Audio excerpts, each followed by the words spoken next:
The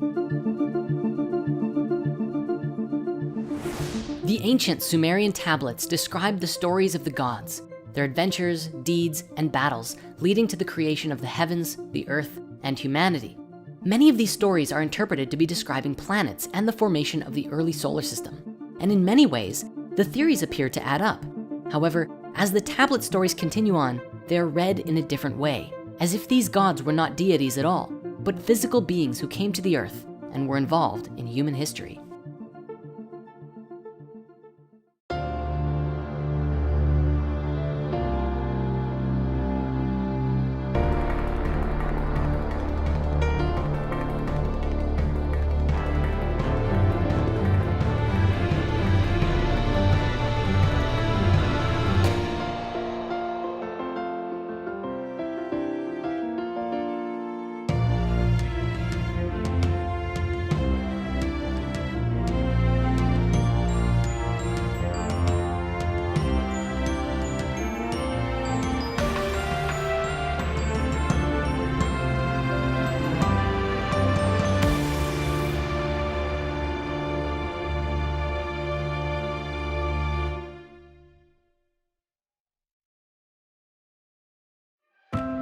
When we're looking into the stories and interpretations of the Sumerian tablets, there comes a point when we have to change our perspective as to the nature of who or what these gods were.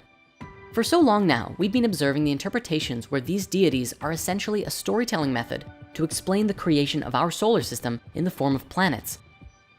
The electric universe and the Nibiru theory covers a few different possibilities about how these events could have transpired. However, as we look to the continuation of these stories, we begin to see the interpretations change.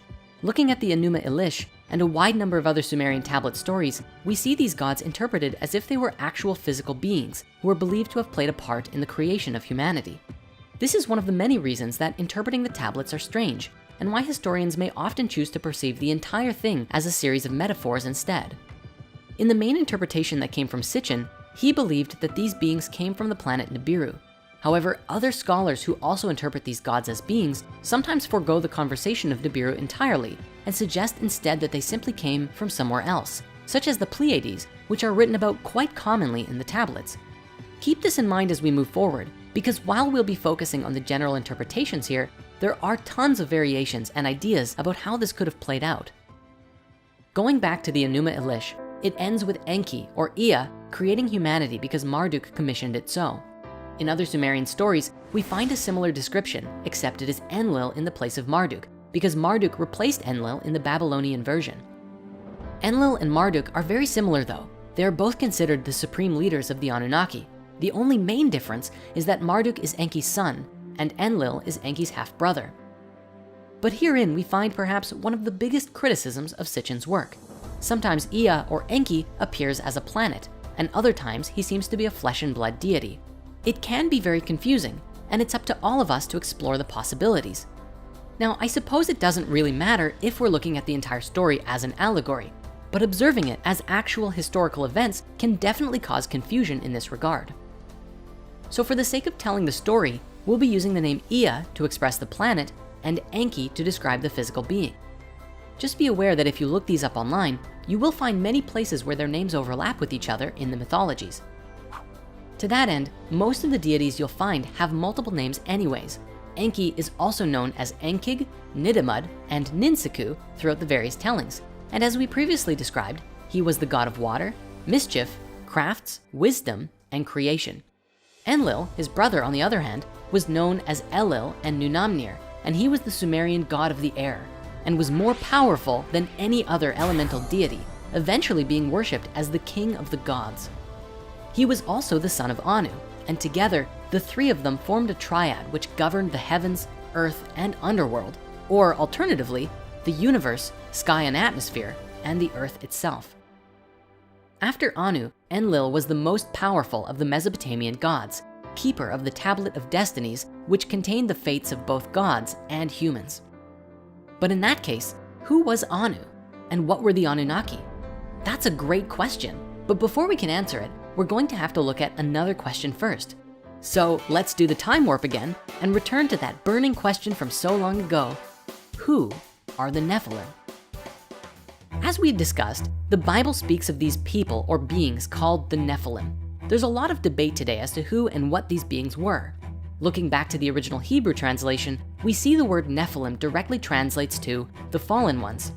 Today, many believe this to mean that they were fallen angels, which seems to be what was depicted in the 2014 film Noah.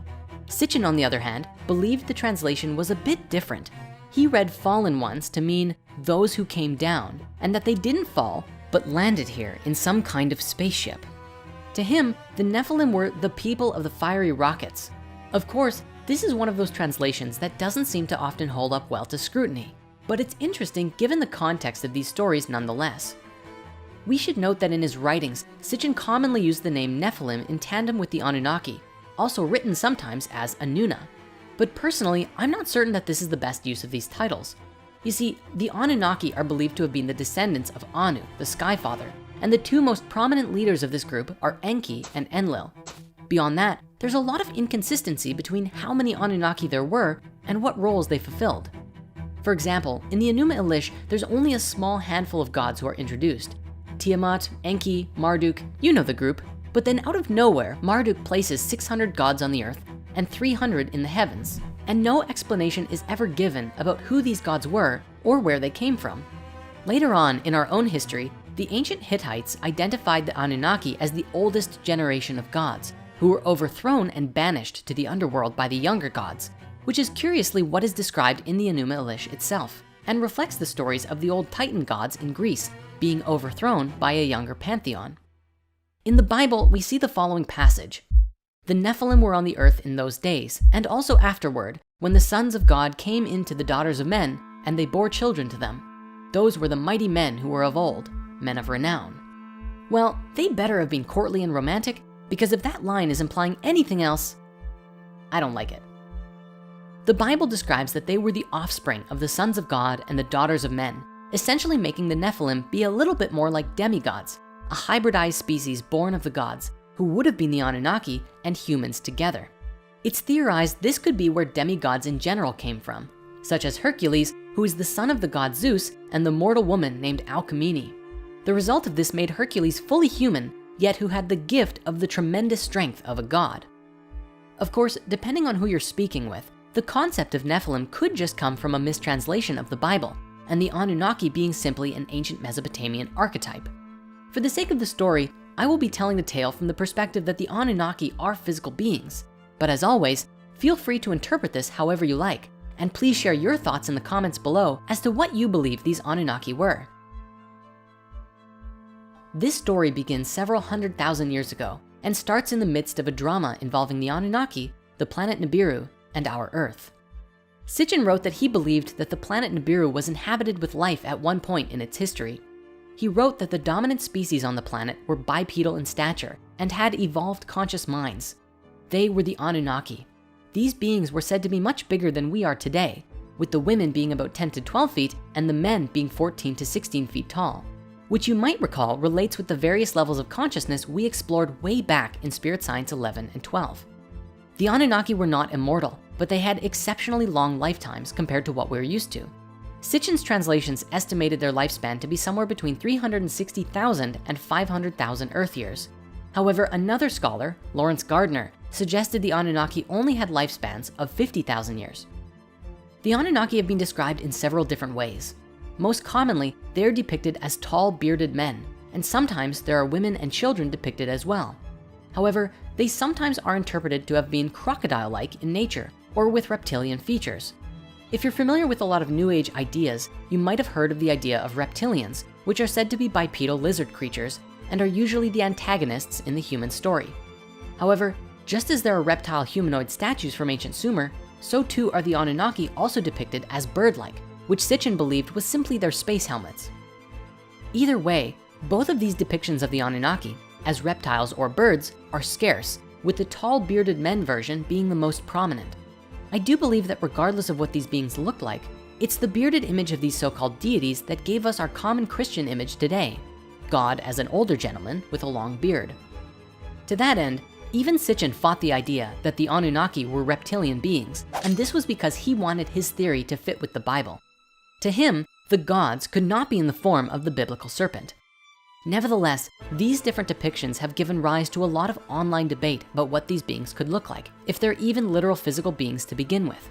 Many proponents of the reptilian theory suggest that these beings are actually shapeshifters as well, and can change their form at will, which is why there are different depictions of them throughout history. This adds an entirely new dimension to the discussion and gives rise to the popular conspiracy theory that they could even be living among us today in secret. At any rate, for the focus of this series, we're going to keep to the depiction of the Anunnaki as these bearded humanoids, and we'll come back around to the alternate depictions sometime later on. One of the most important Sumerian gods is the Sky Father named Anu. A number of Sumerian texts discuss Anu, but not all agree to every aspect of his existence, such as where he came from or what he actually is. Despite the fact that we previously observed Anu as Uranus, on an allegorical level, Anu could simply be the way that the Sumerians personified the sky, and therefore the Anunnaki are those who came from the sky and outer space. The name Anu is the root word of Anunnaki, which is sometimes translated as offspring of Anu or princely offspring. This is why Sitchin believed that they were the species that came from above and beyond our planet. Anu was the heavenly father, and those who descended from the sky were his children. Once again, we see descriptions of God today as passed down throughout history. In Christianity, God is called the Heavenly Father, the origins of which we find with Anu, the ancient Sumerian god of the sky. According to Sitchin's translations and theories on the subject, the Anunnaki were technologically advanced beings living on the planet Nibiru. Let me also be clear that in Sitchin's book, The Lost Book of Enki, he puts forth a potential version of this ancient past drama, which is really epic, but also very elaborate and long. Honestly, this book would make a great Hollywood movie, just saying. Actually, in a way, it kind of already has. And I just want to take a moment to give a huge shout out to the band and team behind Messengers of the Wind, an animated rock opera that you can watch right now on YouTube. The whole thing is seriously amazing, and I just had to give it some mad props right here and now. As for today's exploration of this theory, we're just going to be going over the essentials. Otherwise, we could literally be here for a week. Sometime around 450,000 years ago, long after the event between Nibiru and the planet Tiamat, the Anunnaki began having a problem with their planet. As we discussed earlier, this planet had a very strange orbit, which took it far away from the sun for long periods of time. Sitchin interpreted from the tablets that the planet had a lot of internal heat, which kept things alive in the long distances of space. However, over time and with the cooling of the planet, and potentially even the widening out of its rather sharp orbit, Nibiru grew colder and colder during its long voyages away from the sun, and the planet was slowly becoming less habitable. Sitchin suggested that the Anunnaki scientists decided on a solution that would strengthen their atmosphere and hold heat in for significantly longer periods of time, making it possible to survive in the far reaches of space. The Anunnaki decided that they would gather large amounts of gold and pulverize it into a fine powder and release it into their atmosphere, essentially creating a heat container for their planet. Believe it or not, our scientists have considered the exact same thing, putting light reflecting particles into our stratosphere to help fix the ozone layer and cool our ever-warming planet. And so, in their attempt to solve their problem, they began looking for large quantities of gold in our solar system, as their planet didn't have the large quantities they needed to coat an entire atmosphere with gold. The Anunnaki had the capacity of space travel, though Sitchin believed that at the time, they weren't much further advanced than we are right now, since they didn't seem to have the ability to travel to other solar systems in their search. They scanned all of the planets in our solar system until they found what they were looking for, large deposits of gold right here on Earth. As the story goes, when Nibiru first came into our solar system, the Anunnaki would deploy a team of workers to Earth's orbit with one singular purpose: to mine gold. In the process of doing this, they also established a way station on Mars, which would help in shuttling the gold back to Nibiru once it was mined. Sitchin also believed that they had, during this time, built the face on Mars as a monument to an Anunnaki who had died there, after playing a pivotal role in finding the gold, which was going to save their planet. To lightly touch on the subject of the face on Mars, when you investigate this yourself, you'll find two prominent stories. One is the official response from NASA, which says that it's just a natural rock formation which, due to the way the light was hitting it at the time of the photograph, created this image of a face, but ultimately, it's just an illusion. Generally, those who question this perspective are often subject to ridicule. And so of course we have to go there. It wouldn't be spirit science if we didn't. On the other side of the spectrum, you'll find ex-NASA scientists and astronauts, retired US Army command sergeants, and a university physics professor, along with a number of ancient astronaut and conspiracy theorists who put forth that the face, along with a set of nearby mountainous structures that look an awful lot like pyramids, are the remnants of an ancient civilization. Now, please know that I fully understand this is a huge claim and one that we don't take lightly. So please allow me a moment to share with you what we've come up with while investigating this whole thing. In a lecture given in 2009, Bob Dean, a retired command sergeant major, said the following. Ladies and gentlemen, my government, NASA, NASA, which many of us in the United States say stands for never a straight answer,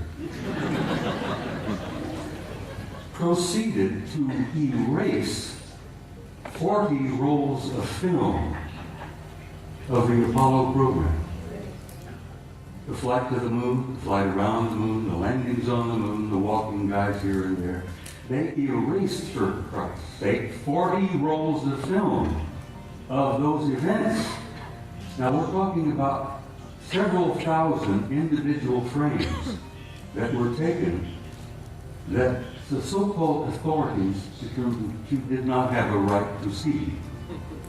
Oh, they were disruptive, socially unacceptable, politically unacceptable.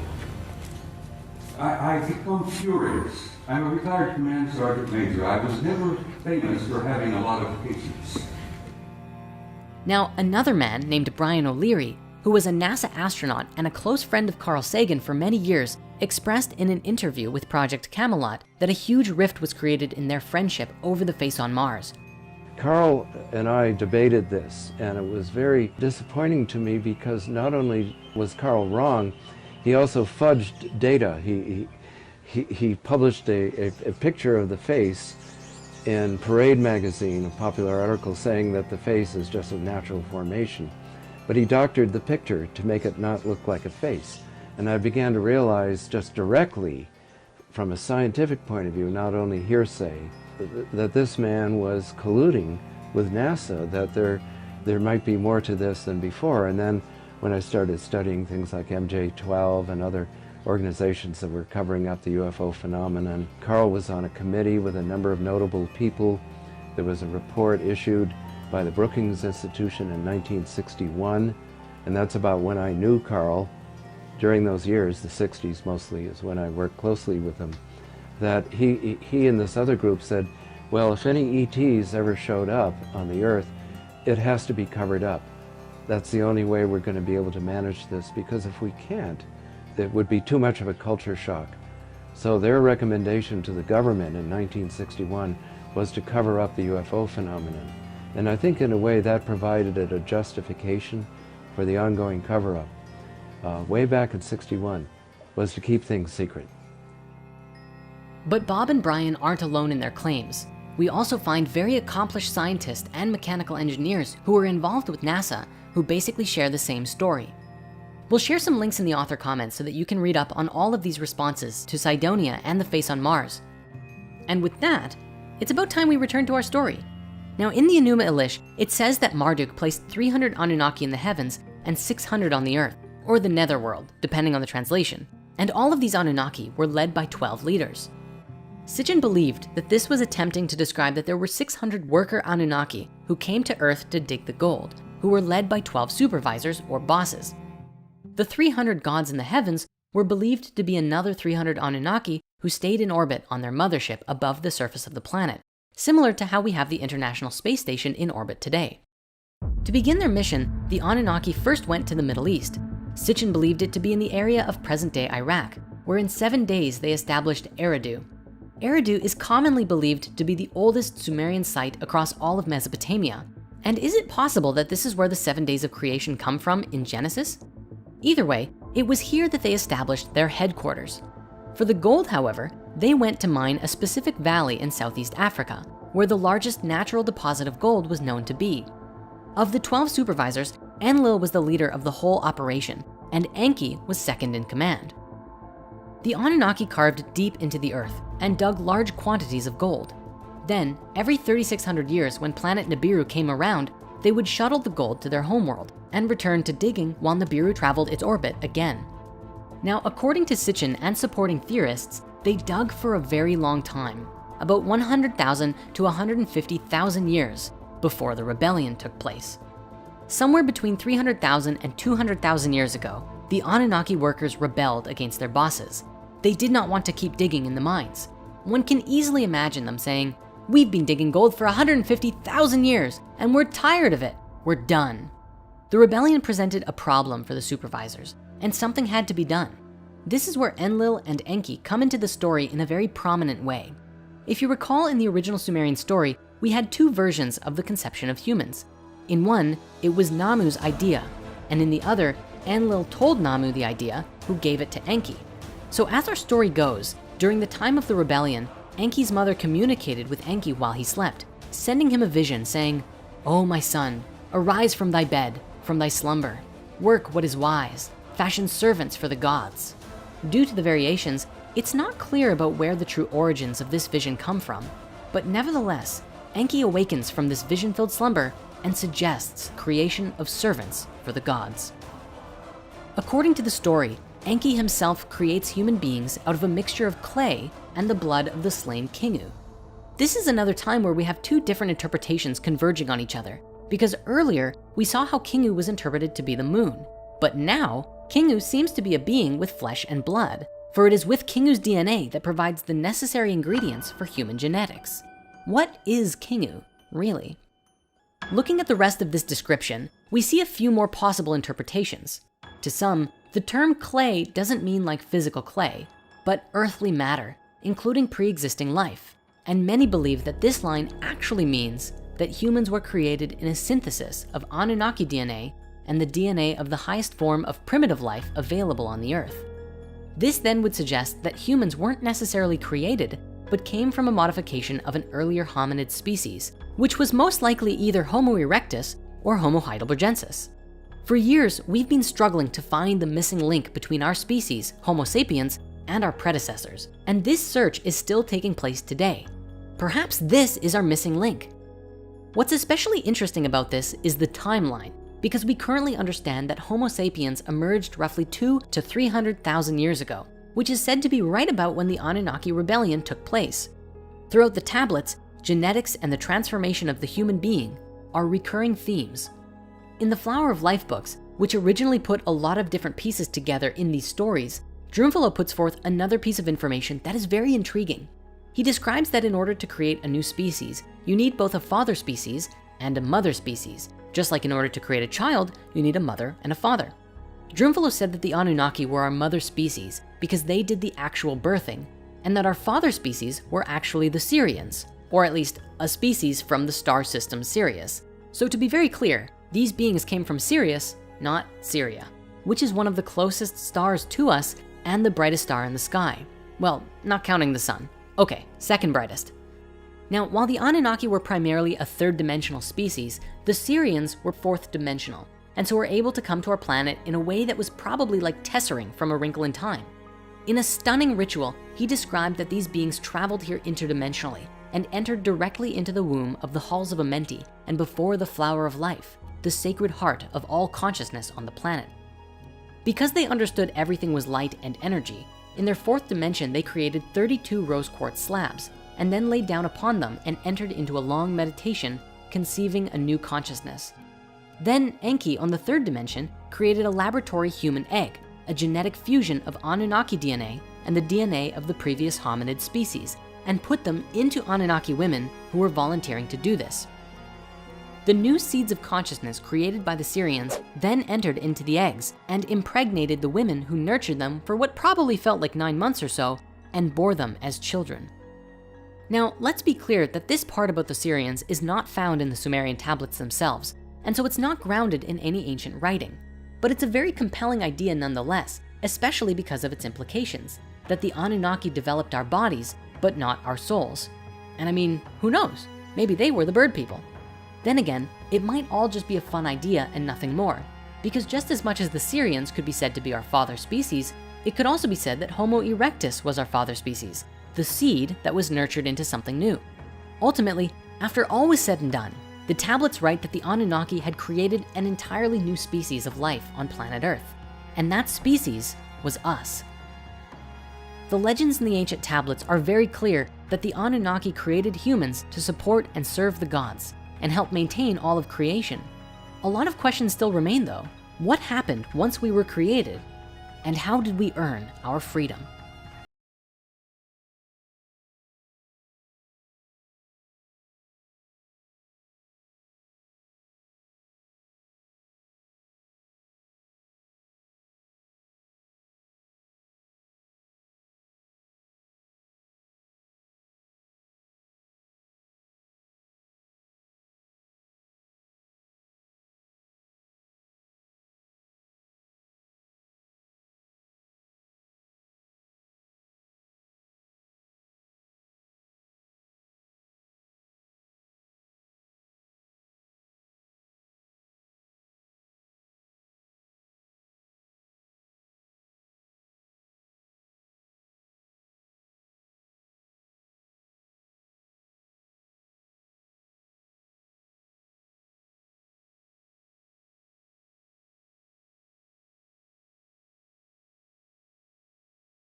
And archaeologist Dr. Alex Schumann putting forth that there are clear indication of an ancient technological and agricultural innovation long before the colonial era.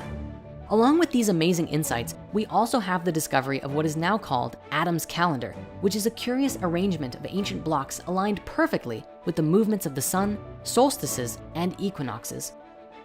Today, these sites are known as the Baconi ruins, named after the Baconi people who trace back to the early 16th century, despite clear evidence that these ruins date back thousands upon thousands of years prior.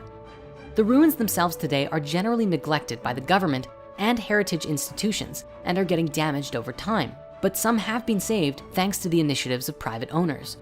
These ruins are a giant complex of circular structures connected by channels and suspended in an expansive web of agricultural terraces. If we assume these were dwellings, some suggest it could have held an absolutely massive population, which is unimaginable to think something like this could exist so long ago. But now, here's where things get even more interesting. Extensive electronic measurements that took place of these ruins in 2011 have shown that the circular stone ruins are actually energy generating devices, using the natural sounds that emanate from the earth to create strong electromagnetic fields as a result of sound amplification. The shapes of these circular ruins are specific and unique because each circle represents the cymatic pattern of the sound energy as it appears on the surface of the earth at that point. And just briefly, in case you're unfamiliar with it, cymatics is a word derived from the Greek chyma, meaning wave, and ta chymatica, meaning matters pertaining to waves. The study of cymatics was pioneered by a Swiss medical doctor and natural scientist named Hans Jenny. He was able to create a physical representation of vibration, or how sound manifests into form through the medium of various materials. This fascinating work offers profound insights into both the physical sciences and esoteric philosophies, and illustrates the very principles which inspired the ancient Greek philosophers. These cymatic images are truly awe-inspiring, not only for their visual beauty in portraying the inherent responsiveness of matter to sound, but also because they inspire a deep recognition that we too are intrinsically connected to the same complex vibrational matrix of reality. As we explored way back in Spirit Science 7, the particles that make up the entire universe move in these very same geometric wave-like patterns. So we can see that at every level of reality, the essence of cymatics is present. Now, let us pretend that these really are ancient gold mines, as many people today believe they are. It would appear then that with a deep understanding of the phenomenon of cymatics, that the Anunnaki were able to mine gold or perhaps move it around using the frequencies of the earth. And thus their gold mines were designed very specifically to resonate with the sounds of the planet, allowing them to do their work more easily. We know today that sound levitation is fully a thing and may even be a great key to flying vehicles one day. So is it possible that these sites are the ancient remnant of sound levitation and like uses on an absolutely massive scale? Some sites, such as this one, are even more unique, having seemed to be constructed to very precise phi ratios. I know that so far we've been drawing all of these miners with pickaxes, and we're going to continue to, but please know that this is for the ease of telling the story for us today. To these ancient miners, they'd probably think pickaxes were a fairly limited and primitive technology.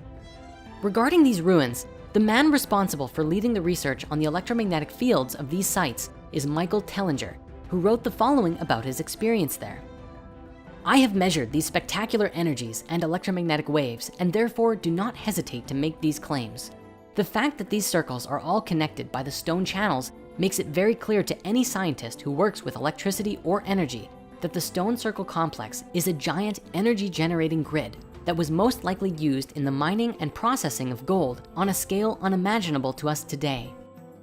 From Michael's work, he suggests that there was a civilization living at the tip of South Africa, mining gold for nearly 200,000 years, a civilization which at some point completely and suddenly vanished from the radar. Now, for those of us today who don't believe these stories are true, we must ask the question, what in the blazes were ancient primitive humans doing with all of that gold? What did we use it for?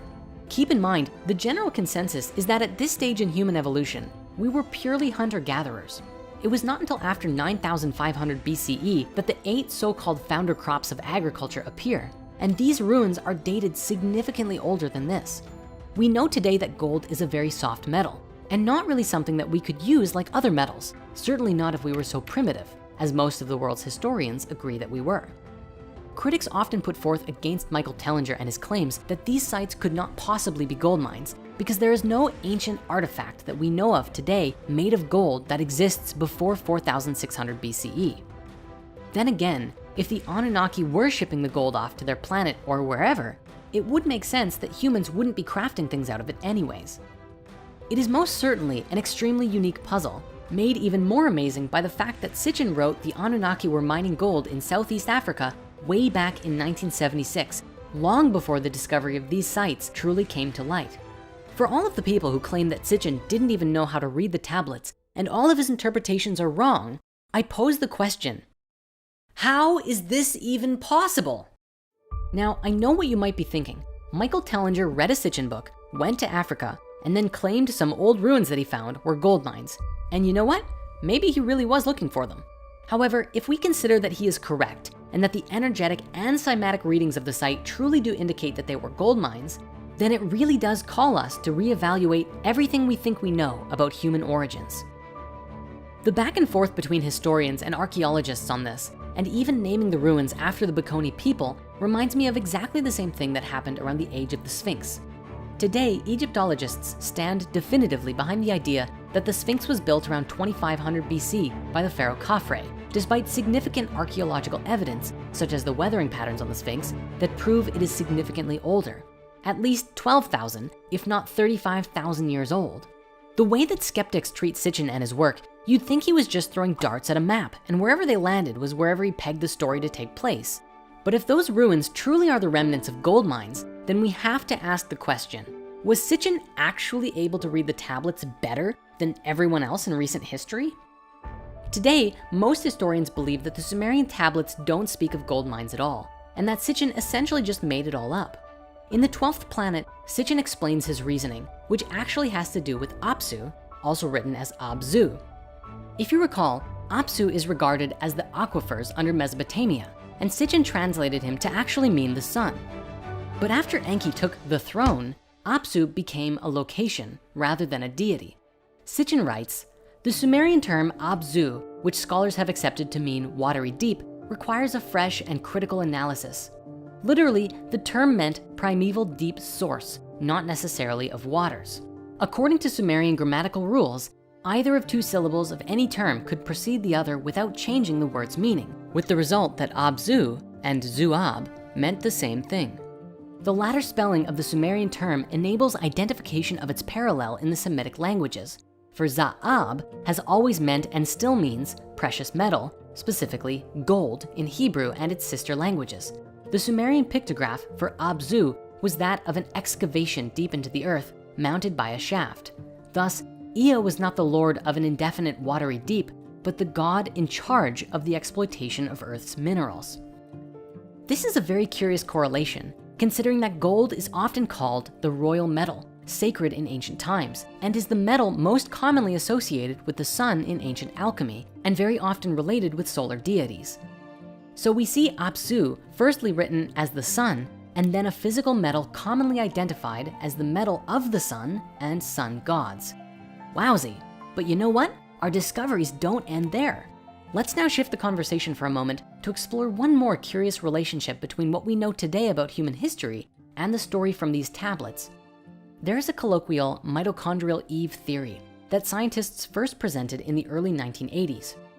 By 1987, a publication by scientists Kahn, Stoneking, and Wilson revealed that the matrilineal source of our common DNA lineage dates back between 140 and 200,000 years ago.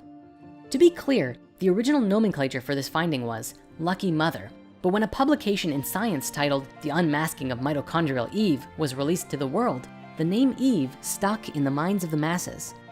Just to make sure there's an understanding of these results, they refer to a common matrilineal mitochondrial line, a common root for all humans. What's so interesting here, and why this research has relevance to this part of the story, is that the first collective person happened to come from the same exact time frame and valley that humans were mining gold in. The latest research on this from 2013 serves only to create an even more robust data set to support the original date and region of mitochondrial Eve.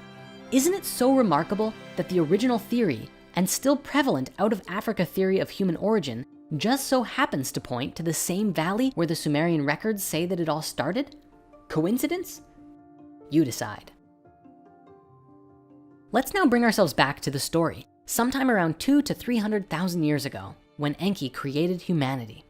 If you are knowledgeable of Greek mythology, this part of the story sounds very familiar to Prometheus, the ancient titan who created humanity out of clay. Like Prometheus, Enki stands up for the human race when in conflict with the gods, most of all, Enlil.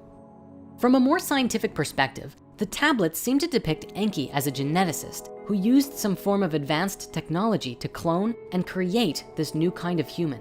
There's even tablet images that depict a pattern that looks an awful lot like a DNA strand.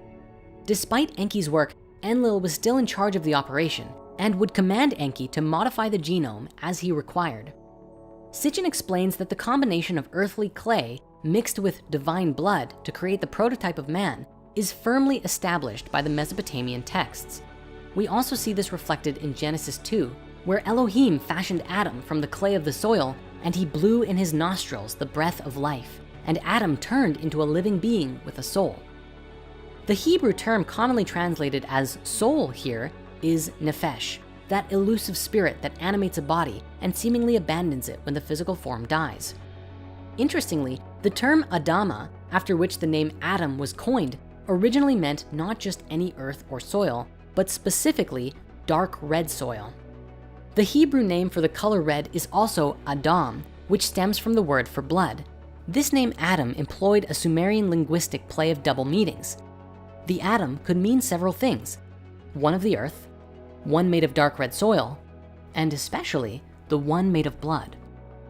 The Sumerian texts also speak of attempts to craft a perfect primitive worker, which along the way resulted in deformed humans created by Enki and the mother goddess Ninhursag, which you might remember from her other name in the Babylonian story, Damkina. Essentially, In an attempt to perfectly match the genome of their human prototypes with the Anunnaki, there were some mistakes that were made along the way through a process of trial and error. Ninhursag also has another name called Ninmah, and in one particular ancient story called Enki and Ninmah, describes a bunch of awkward failures. In the story, Ninmah produces a man who could not bend his outstretched weak hands, one who could not close his eyes, one with both feet broken, one who was just an idiot, a man who could not hold back his urine, a woman who could not bear children, and a being who had no sex organs at all. With each new failed attempt at a proper functioning human, Enki finds a place for them in society, often as servants for the king. Sitchin theorized that the story recalls the first phase of the existence of the hybrid man, a being in likeness and image of the gods, but incomplete in some ways, including sexually, lacking in quote unquote knowing. However, they were still useful to the Anunnaki's plan as servants in some way, shape, and form. According to this theory, for many thousands of years, Enki continually cloned and created new proto-humans who would grow up to become miners. However, these beings were sterile. They could not reproduce. Sitchin believed that it was only when they grew up enough to be useful to the Anunnaki that they were transported to the mining area in Africa. I will also fully acknowledge that there's some discrepancy in this idea though, because the story of Enki and Ninmah specifically says Ninmah took clay from the top of the Abzu in her hand, and she fashioned from it first a man who could not bend his outstretched weak hands.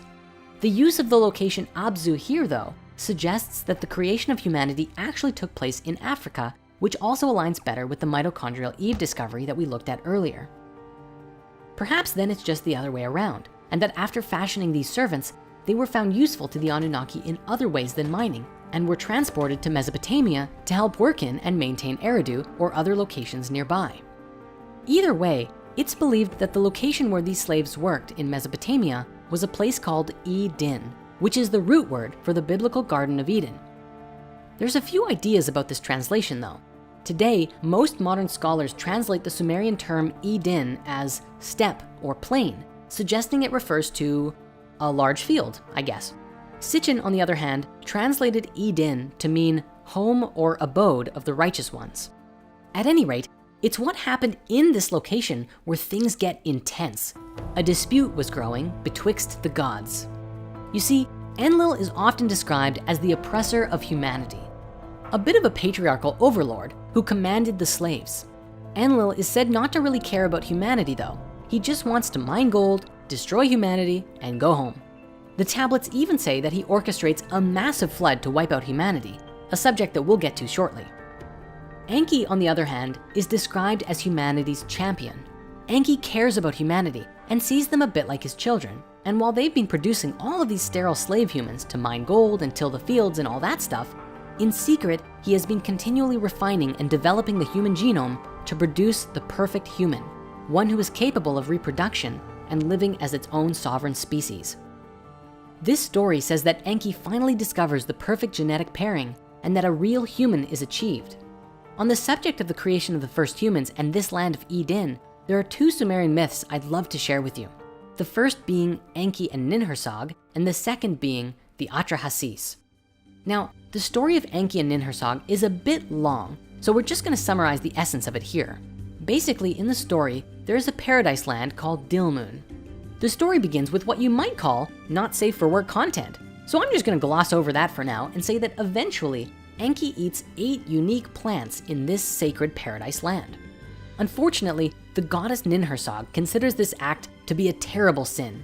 In a way, these are a bit like forbidden plants, and so she causes 8 of Enki's body parts, including one of his ribs, to suffer. Soon, he is on the brink of death. Enlil, along with a magical talking fox who I'm imagining was just adorable, takes up Enki's cause and persuades Ninhursag to relent. Ninhursag returns to Enki and asks him 8 times, "My brother, what part of you hurts you?" And he responds with the various parts of his body that hurts. As Ninhursag heals his body, 8 different deities emerge in the healing process, and the one who emerges in the healing of his rib is the goddess Ninti, whose name means both Lady of the Rib and Lady who makes life. As you can tell, there are tremendous parallels to this story of Eve being created from Adam's rib in Genesis 2, as this is its likely origin. Further, Eve in Hebrew is Hawa and is most commonly believed to mean living one or source of life. What I find especially interesting about this is that in the Sumerian story, the characters on who Adam and Eve are based on are both deities.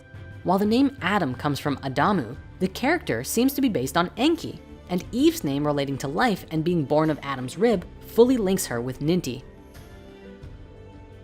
Now, the second story I mentioned, the Atrahasis, essentially begins as the Enuma Elish ends, with the need for servants for the gods. Instead of Kingu, however, an Anunnaki named Wei Lu, also Lawela, volunteers to be killed for the use of his blood. And his flesh, blood, and intelligence are kneaded into clay by the mother goddess Ninhursag. With this mixture, she creates 7 male and 7 female human beings all at the same time. These 14 new creatures are exceptionally fertile, and soon there are hundreds and then thousands of people on the earth, all doing the work which once occupied the Anunnaki workers. The story goes on to say that the humans grow very noisy and even obnoxious and disturb Enlil to the point that he decides to destroy them all. Didn't Apsu and Tiamat have the same challenge with their kids? I guess history truly is doomed to repeat itself, unless we can learn from our past mistakes. Anyways, the significant part of this story is that it says that they produced the men and women at the same time. It's important to note this because for thousands of years we've been taught by the religious institutions of the world that the man came first, and that seems to pervade through our patriarchal society in a rather uncomfortable way. I hope that today, as we become more aware of these older stories, we might come to have a deeper understanding within us that we truly are all equal, and the patriarchy can fade away into a society that respects and honors all sexes equally. Returning to the main story, we saw Enki and Ninhursag have been toying with the genetics until they could create a perfect being, one who could reproduce and think for themselves. The moment they did, it marked a huge turning point for everything, because the success of this experiment changes the human genome to enlighten mankind. But as mentioned before, this was the beginning of a huge problem, because Enlil did not want humanity to become a sovereign species of their own. He had plans to make little robot people to work for him, and then he was gonna just outright destroy them all. When he found out what Enki had done, he was furious and exiled the humans from the Anunnaki settlements. Now, as a side tangent, here's something I think you're really going to enjoy. In the first episode of Ancient Civilizations on Gaia, Greg Braden explained something that is positively mind-blowing, a very relevant discovery found within our own DNA.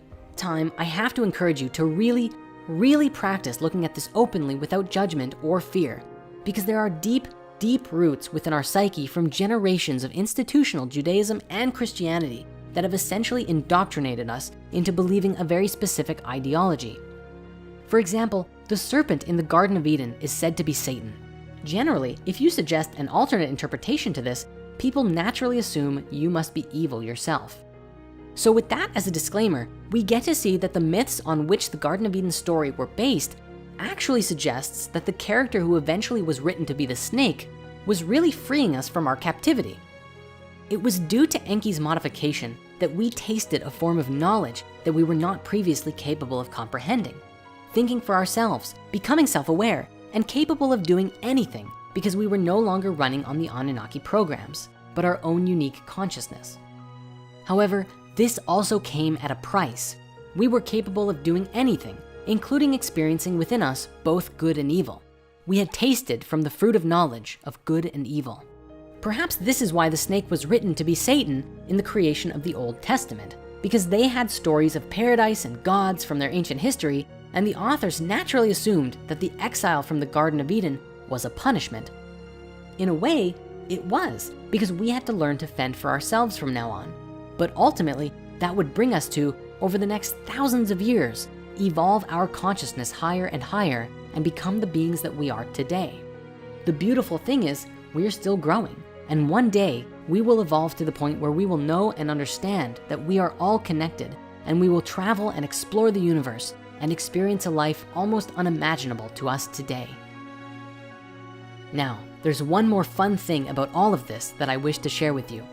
Genesis 3:8 says, "Then the man and his wife heard the sound of the Lord God as he was walking in the garden in the cool of the day, and they hid from the Lord God among the trees of the garden. But the Lord God called to the man, 'Where are you?' He answered, 'I heard you in the garden, and I was afraid because I was naked, so I hid.' And he said, 'Who told you that you were naked? Have you eaten from the tree that I commanded you not to eat from?'" Okay, let's break this down. First, God is walking through the garden. He's walking, implying he has a physical body. In this classic scene, God is walking through the garden calling for Adam and Eve. He doesn't know where they are. He's God, but he doesn't know where Adam and Eve are? He calls for them and they come. He doesn't know that they ate the fruit until he sees them trying to hide themselves because they are ashamed. It is only then that he realizes what they've done. Now, is it just me, or is it a little curious that a being considered an omnipotent creator deity would both have a body, misplace his creations, and then not know what they've been up to while he was out? On top of that, the name used for God in the original Hebrew Bible is Elohim, and this is a word which is not actually singular, but plural.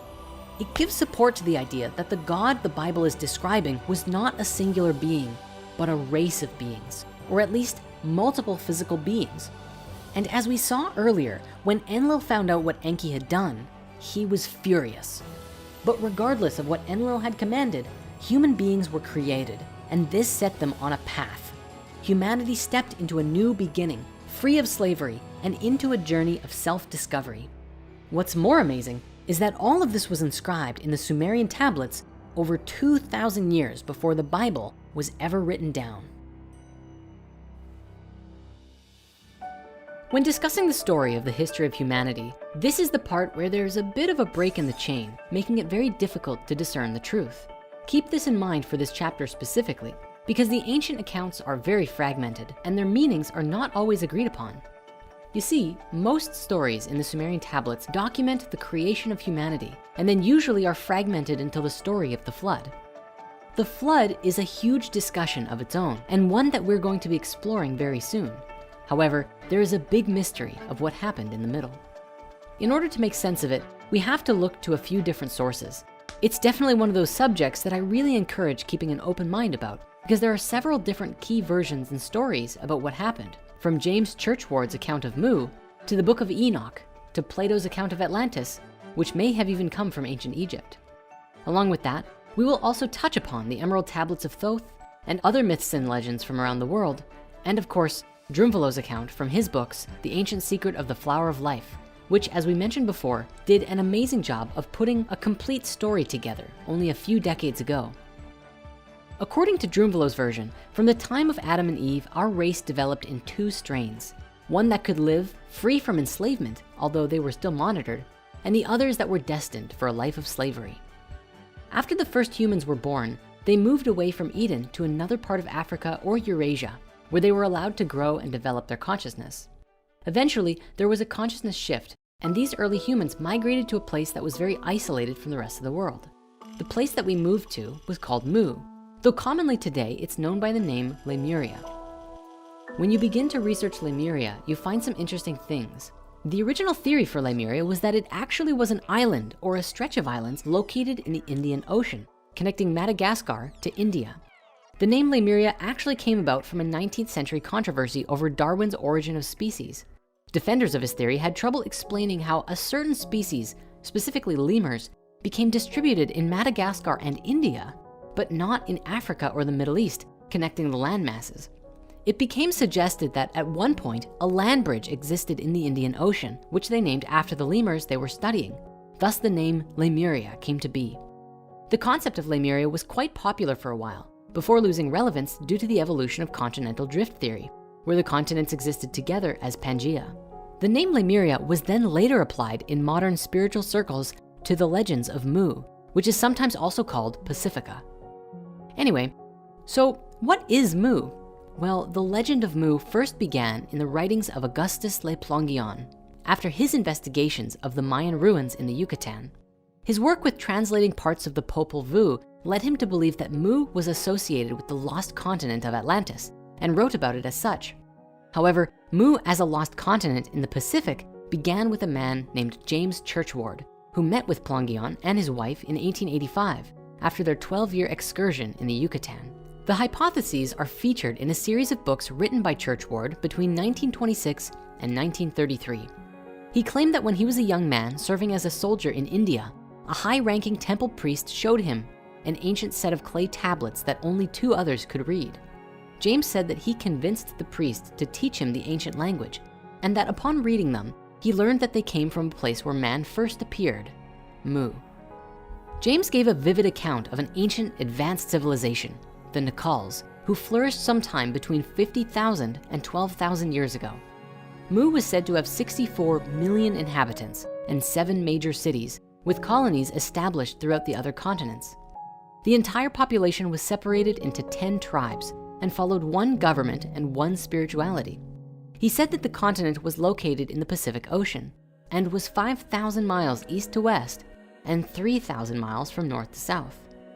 He also stated that it had massive plains, vast rivers, rolling hills, large bays and estuaries, and that eventually it was obliterated in almost a single night after a series of earthquakes and volcanic eruptions. After Mu sank, its inhabitants would become the founders of the great civilizations of Egypt, Central America, India, and others, and was the source of the world's ancient megalithic architecture. According to James, the king of Mu was named Ra, and he said this was related to the Egyptian god Ra, as well as the Rapa Nui word for the sun, Ra'ah. Looking to the Bible, James also made a note that Moses had trained by the Nakal Brotherhood in Egypt, and he believed that the Assyrians mistranslated the Garden of Eden story, suggesting that it should have been in the Pacific Ocean. Today, most archaeologists insist that the legends of Mu are pure pseudo-archaeology, end of story. But what I find interesting about this is that at the very least, there's some evidence that appears to support the idea. Let's begin with the geography. Now, the legends of Mu suggest that it was a massive continent in the Pacific Ocean, and there are a few accounts as to what this place looked like.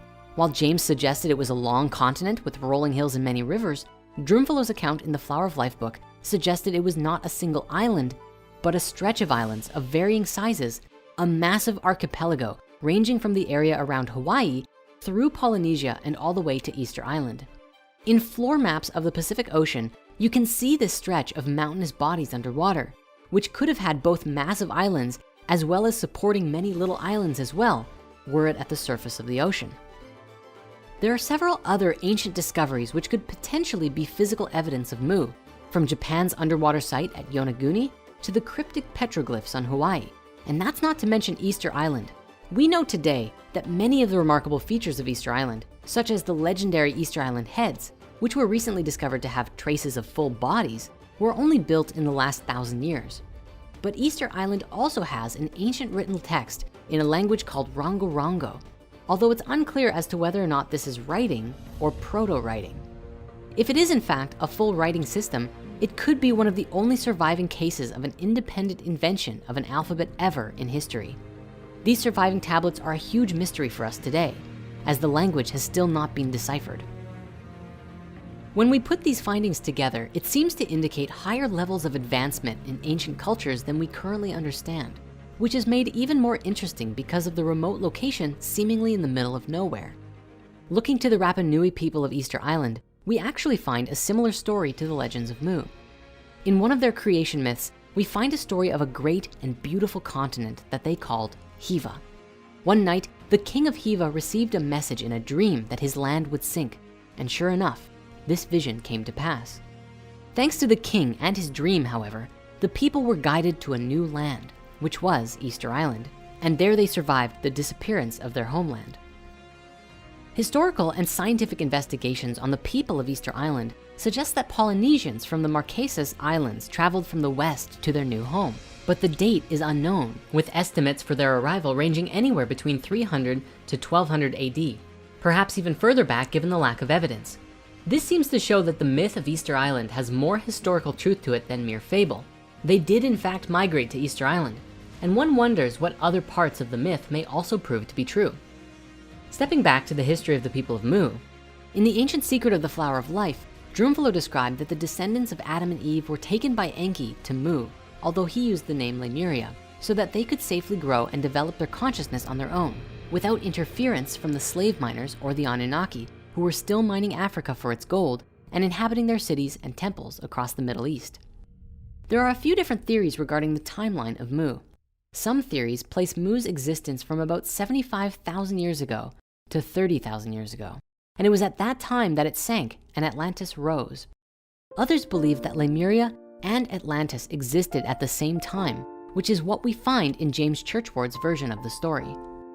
In Drunvalo's telling, on Mu, humans evolved to a very high level of consciousness, where we became capable of doing things that would seem almost impossible to us today. Supposedly, we experienced a reality where matter was less dense and more permeable to our thoughts and feelings.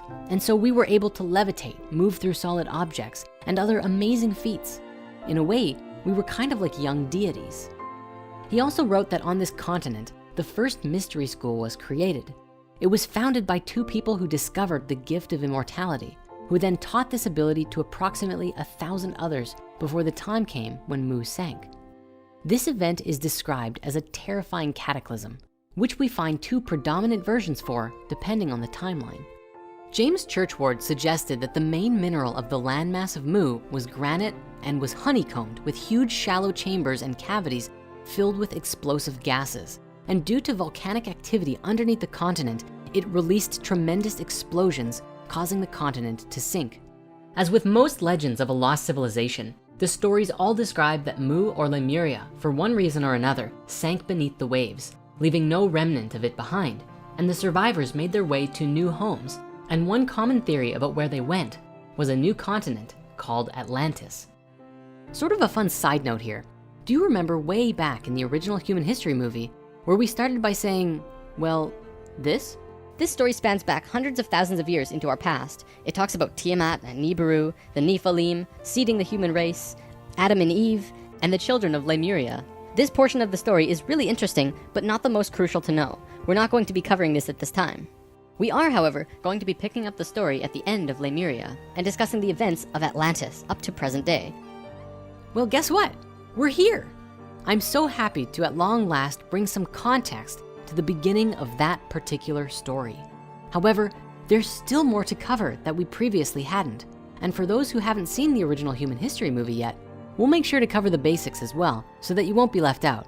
Though, you can always go watch that one right after this is done.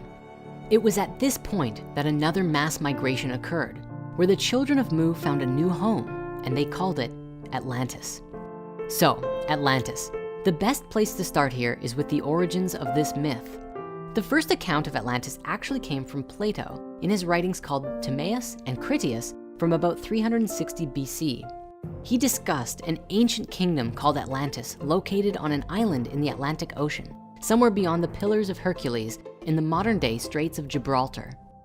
Today, the modern consensus around this story is that Atlantis is purely fictitious, a parable used for educational purposes or to glorify Athens in the eyes of Plato. And while most people believe this, there are those who suggest otherwise. It's rather interesting that Plato, who is the earliest surviving source for the story of Atlantis, tells us that he got it from his relative Solon, who in turn got it from the ancient Egyptians, and that they spoke of a time 9,000 years before the time of Solon. That's 9,600 BC, or 11,600 years before the present. Academics think that Plato made it all up. But if Plato made it all up, it's extraordinary that he chose that date and that time, around 12,000 years ago, because that was absolutely at the peak of the meltdown of the last ice age.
discovered there prove that number wrong entirely.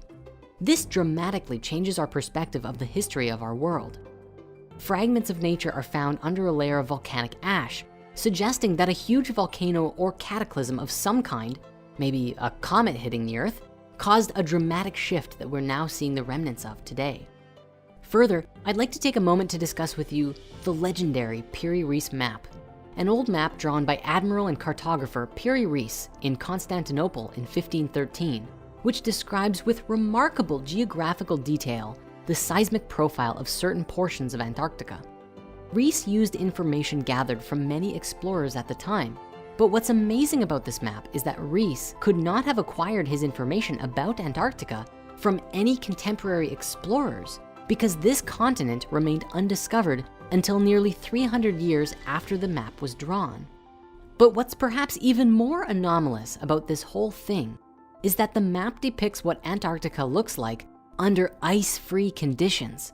The last time that area would have been free of ice would have been at least 6,000 BC, which was a whole millennium before the Sumerian civilization really began to emerge into the culture we know today.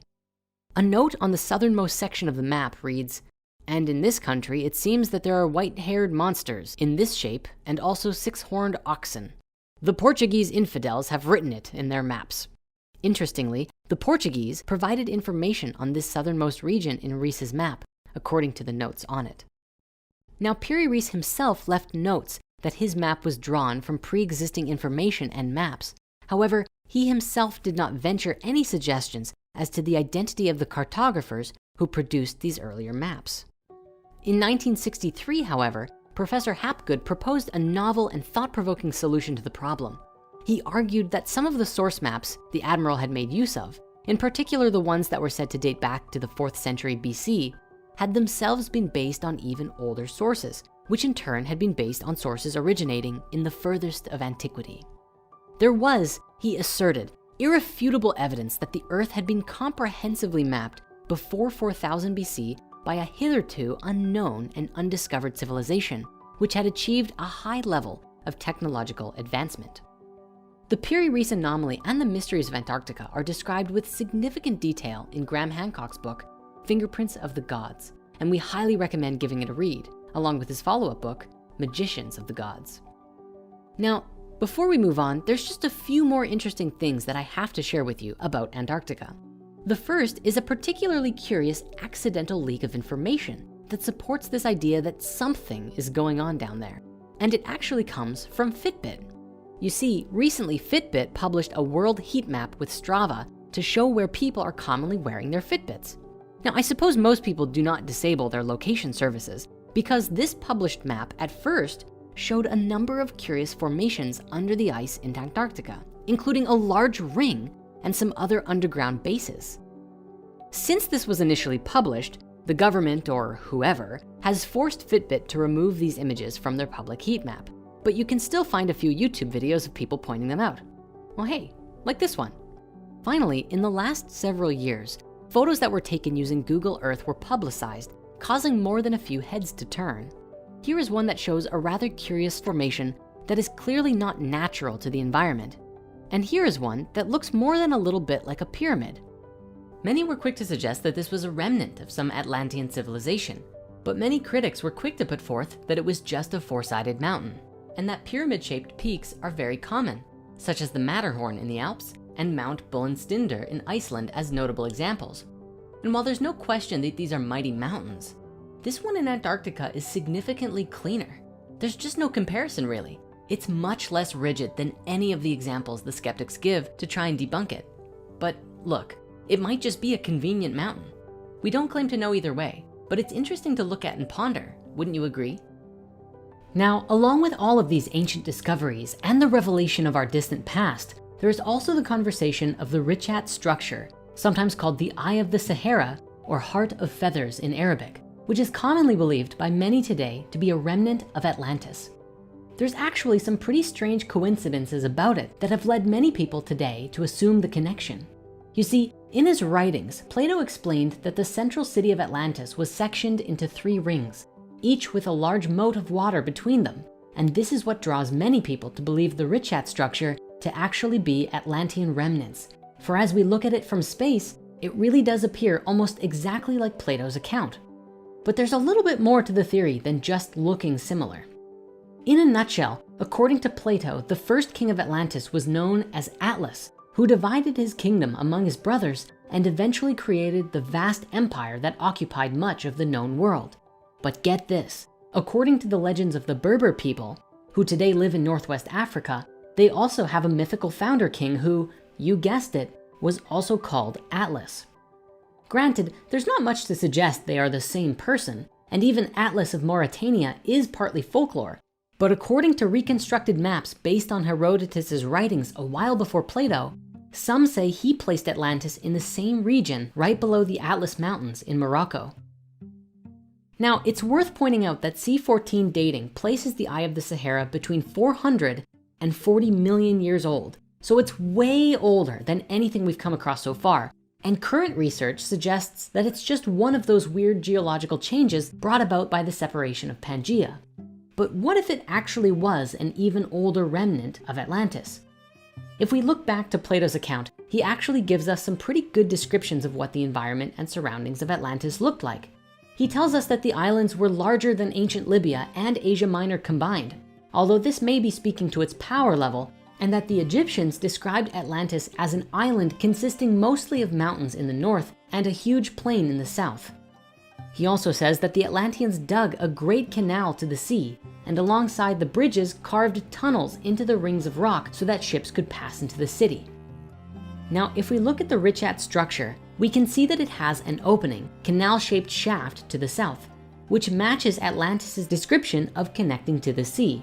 Further, a 2011 study seemed to indicate that carbonate within the breccia, bits of sedimentary rock, were created by low-temperature hydrothermal waters. The eye also has mountains to the north, again, just like Plato said, which potentially have evidence of ancient rivers around them, as well as being situated on a huge open plain. Really, the surrounding mountain shapes and steep drops are uncanny resemblances to the description. What's more, geologically, the surrounding area is apparently full of red, black, and white colored stones, which Atlantis was said to have a lot of. Archaeologically speaking, the Richat has huge amounts of Archeolian and pre-Archeolian artifacts present along the northwest of the outer ring. It really is a mystery how these early Stone Age artifacts got here, as neither recognizable midden deposits nor man-made structures have been recognized. But the current theory suggests that the area was either used for only short-term hunting and stone tool manufacturing, or the artifacts got diffused and moved there by different glacial cycles. Interestingly though, back in 2007, a number of unfossilized whale bones were found throughout Mauritania in the area surrounding the Richat structure, along with numerous assortments of shells, indicating that at some point in recent geological history, the area was lower and closer to sea level.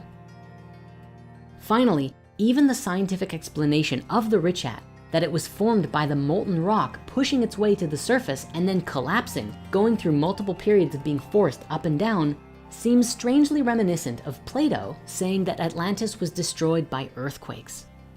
All this said, it is just a theory, for if this really was Atlantis, it pushes our dating back from 13,000 years to over 40 million, and calls into question the other ideas concerning Antarctica and even North America. But it's still very interesting to think about nonetheless. Now, let's return to the story, because there are several more accounts of Atlantis that we have to consider. One is the original story we first shared in the Hidden Human History movie regarding the Martians and the fall of consciousness. Then we have another version that comes from the Book of Enoch, an ancient text that accounts for some specific events that took place before the flood as well. We also see the Emerald Tablets and what is written there about the fall of Atlantis. Because we've already made a movie about the Atlantis Martian story, we'll just cover it briefly here. And for the sake of the story and the visualization of it, for now we're just going to show Atlantis as we have so far, as a continent of its own. But keep in mind that this is kind of a placeholder, as Atlantis is a great mystery. Even the name Atlantis comes from later writings about this land. And if we were to go back in time and discover that it was real, it most likely was not called Atlantis in their own language. Who knows? Did the continent really sink? Was it Antarctica? Maybe instead of sinking, it flooded over and then froze underneath miles of ice. Or Did it simply never exist at all? Well, if it did, here's a breakdown of one of the more popular stories about the legends of Atlantis. Essentially, the Atlanteans were more mature and evolved since their time on Mu, and were very connected with each other and nature. But things changed dramatically for the Atlanteans when a different species from another world came to our planet. The story suggests that they were beings from Mars, who were said to be responsible for destroying the atmosphere on the planet, causing it to become the red, lifeless rock that we know it to be today. These beings had taken a path of separation in the evolution of their species, a path called the Lucifer experiment, which involves disconnecting themselves from each other and nature and having no inner love or compassion whatsoever. The story says that these Martians made a home for themselves on Atlantis and slowly began to affect the consciousness of the Atlanteans by introducing their technologies and affecting the way that the Atlanteans perceived reality. As a result, the Atlanteans began to become more disconnected from nature and each other, which allowed the Martians to easily take over. Eventually, a comet was said to have hit the planet right in the area where the Martians' home was on Atlantis. The Martians were furious, and so they built a technology called a synthetic Merkaba, and they were going to use it to get revenge. This technology, however, did not work properly and emitted a shockwave of energy on their home and ultimately created a dimensional tear. This caused a tremendous catastrophe for all of the life on Atlantis, and the beings living there became very sick, with consciousness and energy from other dimensions being pulled into their world. The result of this was a huge fall in consciousness, which coincided with a global pole shift, a geomagnetic reversal. A massive shift took place. Save for a few spiritual masters, all of humanity fell to a lower state of consciousness, as low as you can go and still survive. In the process of this, their memories were erased, just as a magnet can wipe the information on a hard drive. Now, this may seem far-fetched, but it isn't impossible. One particular study provides good evidence that humans can perceive the magnetic field around them even as weak as the Earth's itself. A follow-up study found that the mechanism behind this are magnetized particles in the brain. Researchers concluded that for such an ability to exist, it must have had some evolutionary purpose. Interestingly, some studies have even indicated that two major geomagnetic shifts may have had an impact, not only on our evolution in the past, but also had a role in extinction events ranging from the early Quaternary period to the early Holocene. This study found that a large global geomagnetic reversal event called the Lechamp event 44,000 years ago and another unnamed event 13,000 years ago both coincided with mammal extinctions, which were impacted by a weakening of the Earth's magnetic field, leading to higher ultraviolet radiation. This may not only coincide with the sinking of Atlantis, but also the theorized timeline of the sinking of Mu. Further, by comparing branches in the human family tree and linking them with the magnetic field information found in sediments and archaeomagnetic data, they found that there was possibly a long-term role for ultraviolet radiation and the magnetic field in human evolution. That said, the concept of memory erasure could have various meanings. In one sense, it could be a global magnetic effect wiping human memories, but it could also relate to the destruction of all of our technology and most of civilization, and being reduced to a level of consciousness where we had to start over technologically from scratch, with no records and very little evidence of any ancient civilization. This entire story is said to have happened 13,000 years ago, at the point when Earth went through a huge shift pertaining to its polar ice caps, when a massive amount of ice sheets began to melt, flooding the world with water and potentially helping to usher in the Holocene, the epoch of time we are in today after the end of the last ice age. After this shift, small pockets of humans slowly began to develop and discover life all over again from square one. And the few spiritual masters who kept their memories began to support us as we became capable of comprehending their stories. They may have tried to explain the history of the world, but the fallen humans couldn't comprehend it. And so the stories were masked in the legends of the gods so that humanity could come to make sense of who they were and where they came from. These quote unquote gods seeded civilizations around the world, from ancient Mesopotamia and Egypt to India and all the way to the Olmecs in Mesoamerica. Of course, it may be more logical to presume that it was Enki or the other Anunnaki who helped seed civilization once more, at least in ancient Sumer, or perhaps a combination of the two. Ultimately, this is the point at which a lot of this entire story would have been passed down to the Sumerians. Earlier on, we explored the possibility that the stories of the gods were an encoded message handed down to the Sumerians and Babylonians by these beings who had a much higher understanding than the early humans did. If this story is true, then this is how the Sumerians would have come to have knowledge of the origins of the solar system from previous higher beings who shared it with them. But is it truly possible that this is how it all happened?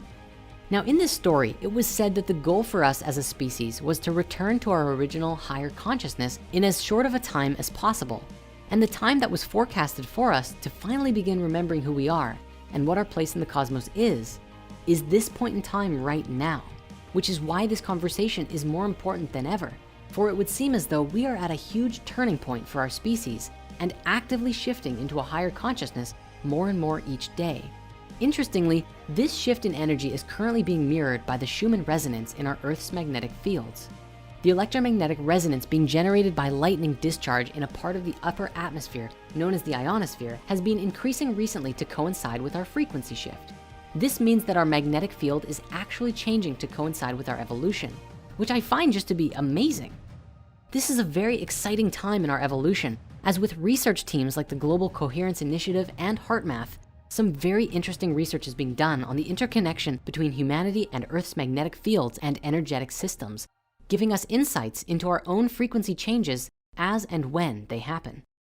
Anyway, back to Atlantis. As I was saying, there's a few other versions of how the story could have transpired. We're going to now briefly look at these other two accounts of Atlantis from ancient times. First, let us begin with the Emerald Tablets of Thoth the Atlantean. These are said to be 12 ancient tablets which are under the care of a secret society in Egypt who have vowed to protect the sacred wisdom inscribed upon them. The tablets are said to have been written by Thoth, who presided on Atlantis before the fall and whose Atlantean name was Chikatet Arlik Vomalites. The tablets were supposedly translated by a man named Dr. Doriel. Of course, these tablets are believed by many to be a hoax, for no modern picture of them actually exists, and they're not on display in any museum. Critics of this work point out that Doriel seemed to write these tablets based on the occult Theosophist society and other spiritual teachings and channelings, along with a few ideas thrown in found within H.P. Lovecraft stories. And those connections do seem to be valid. Yet, even if the tablets themselves are not truly authentic, it would seem as though they are predominantly based upon a number of wisdom teachings.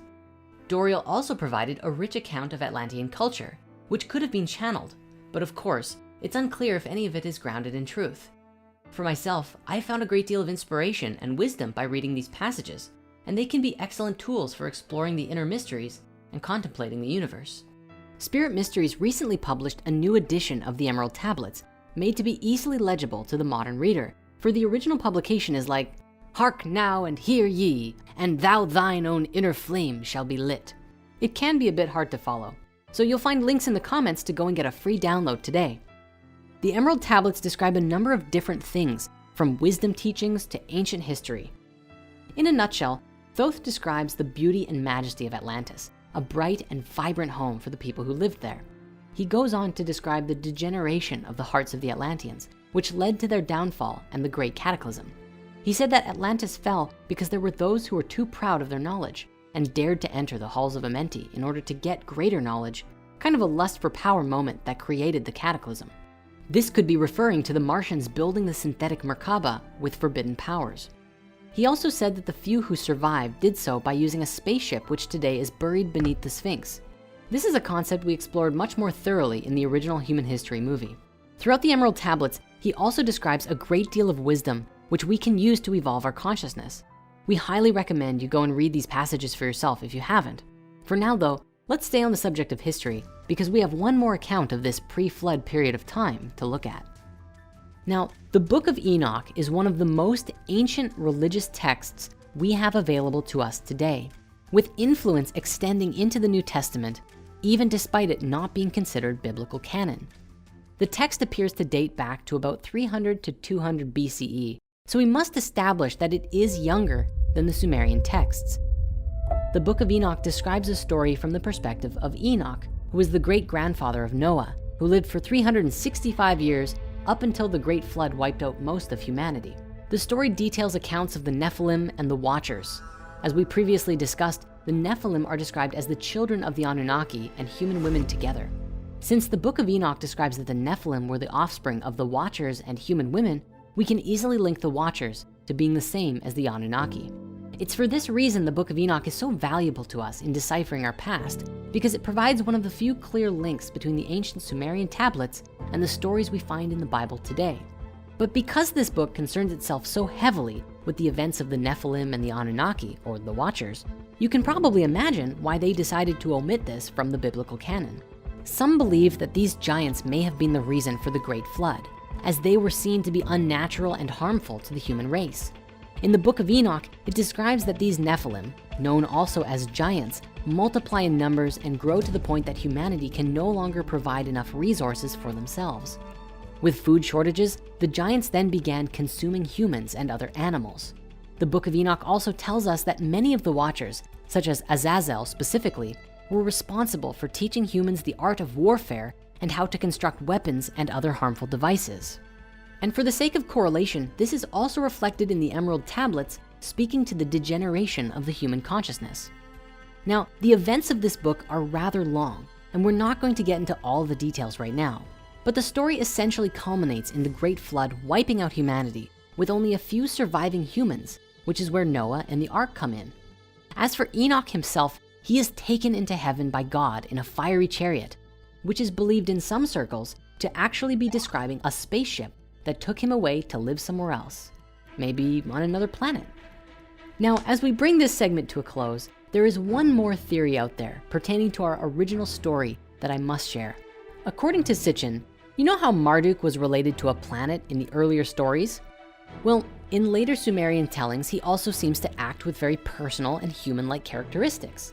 And Sitchin believed that the name Marduk, used to describe a planet in some texts, was also used to describe a specific being, just like Enki. He believed that Marduk was stationed on Mars at one point, but came to Earth to invoke his authority and rulership over the world. This may even correlate to the Martian theory we covered before.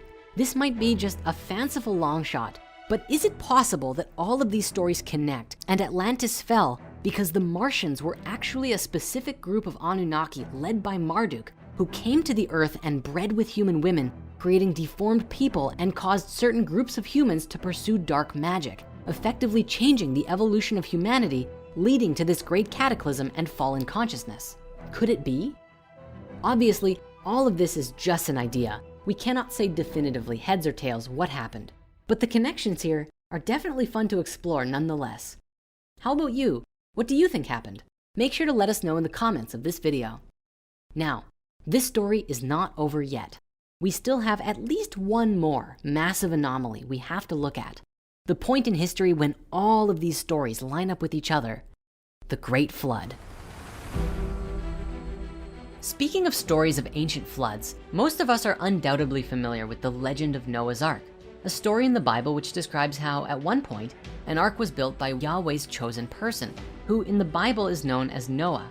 However, the character of Noah was most definitely inspired by, based on, or perhaps even translated from a much older tradition of flood myths that had been in circulation for thousands of years before the writings of Genesis.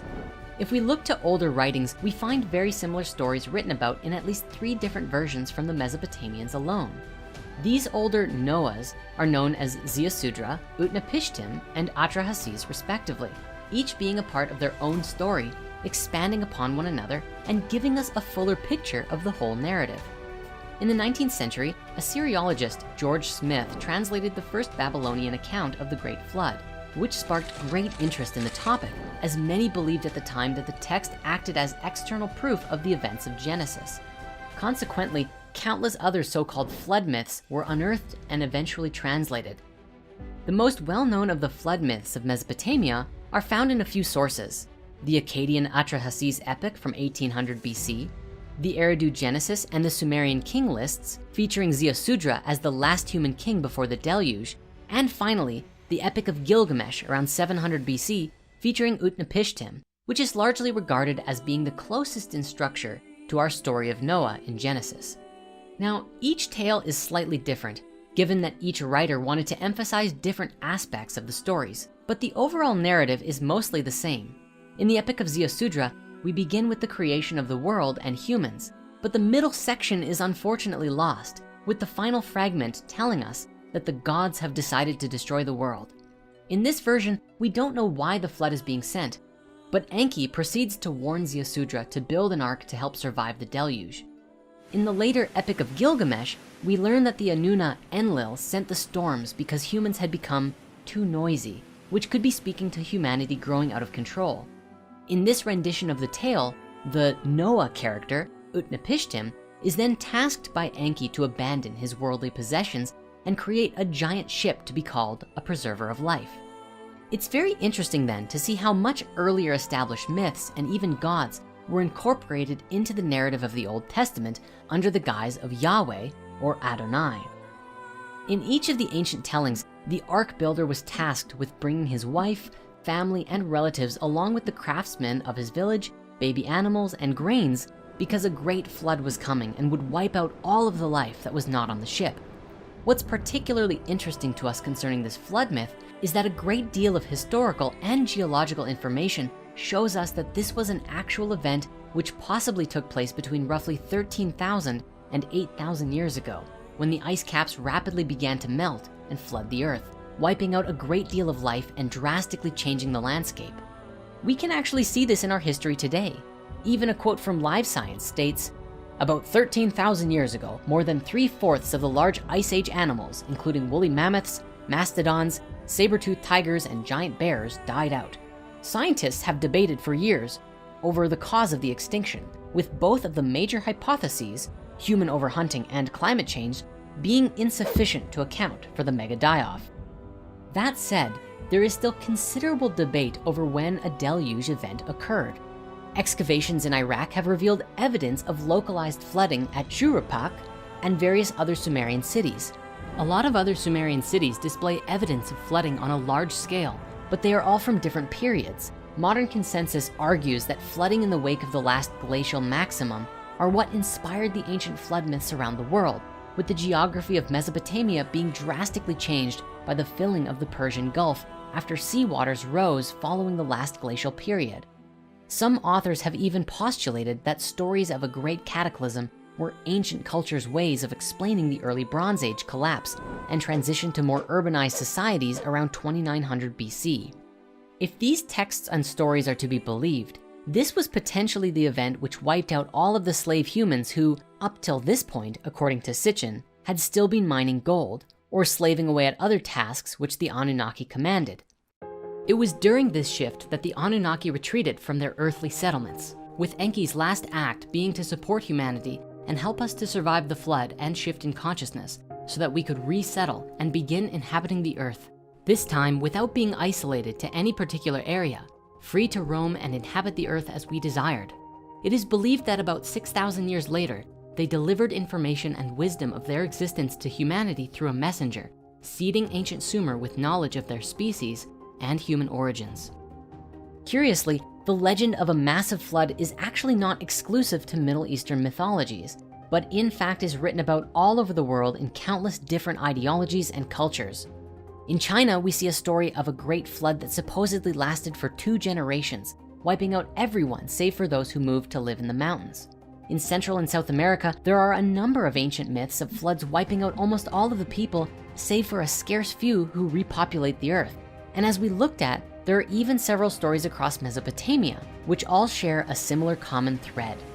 We actually don't have enough time in this singular video to explore all of the flood myths of the world, because we would probably be here for hours just on that one topic alone. Generally, in most of the flood stories, it is the gods or a specific god who brings the flood to wipe out humanity, either to start over or because we have displeased them somehow. For those interested in really diving into the various accounts, however, Graham Hancock has explored the world flood myths to an exceptional detail in his book, Fingerprints of the Gods, which again, we highly recommend reading. And speaking to this, there is an even more prevalent theory that brings all of these stories together and describes similar global events in history when the ice caps melted and the water rose tremendously, wiping out all, or most, of life. Geologists agree that by 8,000 BC, the great Wisconsin and Worm ice caps had retreated. The Ice Age was over. It has been postulated that the deluge myth in North America may be based on a sudden rise in sea levels caused by the rapid draining of prehistoric Lake Agassiz at the end of the last ice age about 8,400 years ago. However, the 7,000 years prior to that date had witnessed climactic and geological turbulence on a scale that was almost unimaginable. The few scattered traces of surviving humans must have led lives of constant terror and confusion, with periods of time filled with violent floods and climatic changes. The bulk of the animal extinctions took place between 11,000 and 9,000 BC, when there were violent and unexplained fluctuations of climate, which geologist John Embry has called a climatic revolution. Now, there's a very interesting theory about exactly how this whole thing took place and what it means for us today. To share this theory, we've borrowed a clip from our friends at Gaia from one of our favorite series, Ancient Civilizations, featuring Graham Hancock, Greg Braden, and a ton of other experts as they help to decipher the clues of the ancient past. What's especially remarkable about this theory is that it aligns very well with the story of Atlantis and an absolutely massive shift of ages. Let's first of all consider the world during the Ice Age. Everybody's heard of the Ice Age. What was the Ice Age? The last Ice Age set in about 125,000 years ago. And it saw the buildup of giant ice caps, primarily on top of North America and on top of Northern Europe. Exactly why the Ice Age happened is still a subject that scientists argue about. But it's not in dispute that an ice cap 2 miles deep sat on top of North America and a huge area of Northern Europe, that same 2 mile deep ice cap. It reaches its maximum extent about 21,000 years ago. The temperatures are warming almost actually to modern levels, and the ice is beginning to disappear. And then suddenly, 12,800 years ago, really suddenly, literally overnight, everything changes, and the Earth is plunged back into a massive deep freeze. This is a time of huge extinction of species are wiped out. The new evidence that is providing coherent sense to this is called the Younger Dryas impact hypothesis. And it has been put forward by a large group of mainstream credentialed scientists. And what they've said is that they have found evidence which suggests the Earth was hit by several fragments of a comet. For a long time, the comet was out there. It was probably a very spectacular visual presence, but it wasn't hitting the Earth. But 12,800 years ago, by which time that comet had begun to fragment, had broken up into lots of fragments. And the estimates are that 4 of those fragments, 4 large fragments, hit the North American ice cap. It's literally beyond imagination. That instant of impact would have created so much heat that it would have melted large areas of the North American ice cap and sent the water flooding south. Then within a matter of days or weeks of that release of water, the freezing temperature has begun, and there's no more release of water. The world goes dry at that point and into a very deep, dark, frozen period accompanied by animal extinctions. The Younger Dryas lasts for 1,200 years. It lasts from 12,800 years ago to 11,600 years ago. And then something else really weird happens. The Earth's been in a deep freeze. Suddenly, 11,600 years ago, you get a second massive pulse of meltwater into the world ocean. One very strong suggestion is that the Earth intersected again with the debris stream of the same comet, and that there were further impacts 11,600 years ago. But those impacts were not on ice. Those impacts were entirely oceanic. You get big comet impacts in an ocean, and what you're going to get, as well as extraordinary tidal waves, what you're going to get is a massive amount of water vapor thrown up into the upper atmosphere. And that water vapor creates a greenhouse effect, which accounts for the very radical warming of the Earth. It has to be rather intriguing that that's the exact date, 11,600 years ago, that Göbekli Tepe is founded.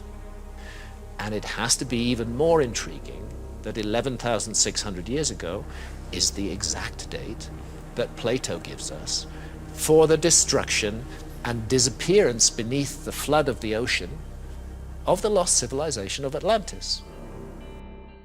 This hypothesis is further backed up by an independent study featuring over 20 authors, which finds evidence for meteor or comet impacts on 4 different continents: North America, South America, Europe, and Western Asia, from about 12,800 years ago, in the form of nanodiamonds, spherules, and melt glass consistent with meteor impact. Randall Carlson is a PhD who incorporated the dating of Göbekli Tepe with geological evidence which suggests global flooding. He wrote that if an impact actually hit and there was a cataclysm, you could easily see how an effect of that magnitude would destabilize the Earth for perhaps 1,000 years or so. It's after this window of time that the Younger Dryas geological records shows an abrupt change in climate that we date Göbekli Tepe. But you see, this is not where the expedition ends in the search for answers about the Great Flood, as Graham Hancock has also put forward even more information in his most recent book, America Before. His new work focused on various kinds of evidence from the Americas, mostly from the mound-building cultures of the Mississippi River Valley and exploring the sacred geometry of the Amazonia, bringing to light some connections that seem to indicate that the occupation of the Americas was much earlier than is currently thought, and even appears to share some common concepts in ideology to that of the ancient Egyptians. Now, before we go any further, we should point out that the occupation and colonization of the Americas is a hugely controversial topic and has been described as one of the most agitated, fierce, and fruitless debates in modern archaeology. In fact, there are sites such as the Bluefish Caves and the Old Crow Flats, which demonstrate human habitation in the Americas thousands of years before previously thought, and thus were met with fierce scrutiny. So it's no surprise that Hancock's work is often met with instant rejection. Now, Graham theorizes that a precursor civilization, which he argues were found in the Americas, were wiped out by global flooding, and the survivors of which helped to seed later mythological stories. This idea is made even more interesting by the evidence of dramatic sea level rises during or just before the Younger Dryas. In a nutshell, around 12,900 years ago, the world was warming up from the last glacial maximum and becoming increasingly habitable when a comet entered our atmosphere and broke into several major fragments, many of which impacted the North American ice sheets. The tremendous impact of this comet hitting the Earth would have caused a few key things to happen. First, we would have seen a large amount of freshwater flooding into the lower coastal lands and entering the oceans, disrupting the natural ocean currents and raising the sea levels. Second, we would have a tremendous amount of steam shooting into the atmosphere, along with smoke from any fragments that didn't land in ice, and starting fires upon impact. All of this together would block out the sun for a very long time, and this causes a sudden drop in Earth's temperatures. This is exactly what we see happen by climate graphs of that time period. This rapid drop, followed by 1,000 years later, the rising of Earth's climate. To date, no scientific or geological hypothesis comes close to answering the mystery of what caused the spike, closer than the comet impact hypothesis. Graham even suggested that if this were to have happened, it's possible that parts of the giant ice sheets, these massive glaciers, could have broken off from the main mass and slid across the Earth slowly. If this was to happen, it would have destroyed anything that it slid over, ultimately leaving us with no record or even ruin of any civilization that might have been there before. Now, this is where things get very interesting, because while things line up very well with the impact hypothesis, there's also evidence that in the last 1,000 years leading up to this event, we also see a sudden shift in sea levels caused by something called meltwater pulses, where sea levels could rise up to 25 meters over the course of about 400 years. This long, slow, and gradual event would have definitely brought people more inland for sure, but it would have taken some time to happen. The key difference here is that with the Younger Dryas ice sheet, we are seeing a sudden drop of temperatures in a very short amount of time in contrast. Seriously, today we are worried about a climate change of only a few degrees, but based on data from the Greenland ice sheet, the Younger Dryas period dropped about 4 to 10 degrees Celsius in the space of a few decades. There are alternative theories. However, the presence of the nanodiamonds and impact sites really seem to indicate that the comet is the most likely outcome. Other theories include ideas such as the Earth being hit by a solar flare, causing the ice sheets to begin melting, which still disrupted the ocean currents and subsequently caused the temperatures to drop as a result. And along with this, there's another theory that suggests mega meltwater avalanches that could be generated on the surface of a continental ice sheet and produce fast-moving waves of water nearly 100 meters high, traveling at 900 kilometers an hour. crashing into the world and destroying everything in its path. Again, these are all theories, so make sure you do your own research if you really want to go down that rabbit hole. Ultimately, all of these ideas, along with all of the data that we have from the Younger Dryas period, suggests that there was massive flooding and definitely would have been experienced by humans living at that time as catastrophic. Now, since research into all of this is still ongoing, there are still many mysteries to be revealed about this event. Naturally, with sea levels rising, the lower coastal lands are the first to be submerged, and anyone living and hunting there would have been submerged with it, similar to how Doggerland was submerged around 6,200 BC in Europe. Any humans who survived such cataclysmic events would have had it ingrained in their cultural memory that would have been passed through oral tradition into later civilizations. If this event really happened, it most certainly would have contributed to the mass extinction events that we see in history, and in extent, paved the way for the host of flood myths on every continent. And the last thing I'd like to speak on concerning the Younger Dryas impact is this. Generally speaking, the Younger Dryas impact is believed to have taken place about 12,800 years ago, which, returning to this chart, shows us when we see this sudden and sharp drop in global climate. However, there's very little conversation about what this other spike is, known geologically as the Bowling-Allerod period, which takes place just before.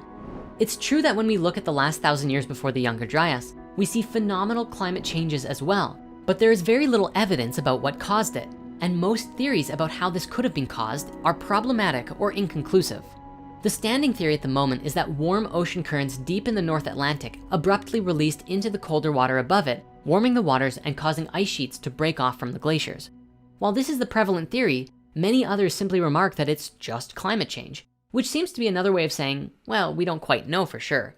Yet, if this is just a result of natural climate cycles, then that certainly brings about a much different perspective on climate change today. So that said, we have a few ideas about this on our own, because to us, this looks like a connected event. It looks like the Earth may have been going through some natural warming on its own, but that something caused temperatures to spike up and then suddenly drop. This may indicate that the comet impact is a little bit older than believed, that the first spike was actually the comet impact, and then the drop was the result of enough meltwater flooding the oceans for so long that it disrupted the ocean currents, and we see the temperatures go down as we discussed. Another possibility is that the first spike was the solar flare that we explored previously, which may have triggered a radical lifting of the Earth's temperatures, causing the ice to melt, flooding the oceans and disrupting the currents. If this is true, then perhaps a comet is not necessary in the equation. However, it's worth mentioning that the nanodiamonds seem to indicate that there was a comet in Earth's recent history. It's possible that there are other causes of such a spike too. If we look to ancient India, we find stories of the Astra or the Brahmastra superweapons. However, before we can explore and discuss these superweapons or where they fit into our ancient past, we must return to the subject of Göbekli Tepe. This site is compelling archaeological evidence that now dates human civilization back to nearly 12,000 years ago, around roughly 9,000 BCE. What puzzles archaeologists and historians alike was the previous assumption that stratified and complex civilizations did not emerge until around the time of Sumer, about 7,000 years ago. Until then, all we have evidence of in the timeline are semi-nomadic pastoralists who would follow hunted game around seasonally, perhaps occasionally using tools. Instances of monumental architecture are extremely rare, even though we have cases such as Cahokia in the Mississippi River Valley and a supposed city of hunter-gatherers.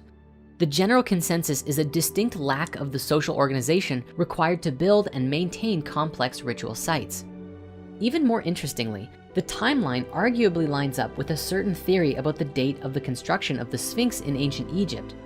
Robert Schoch is responsible for identifying what he believes are wear patterns on the Sphinx that he has labeled as water erosion.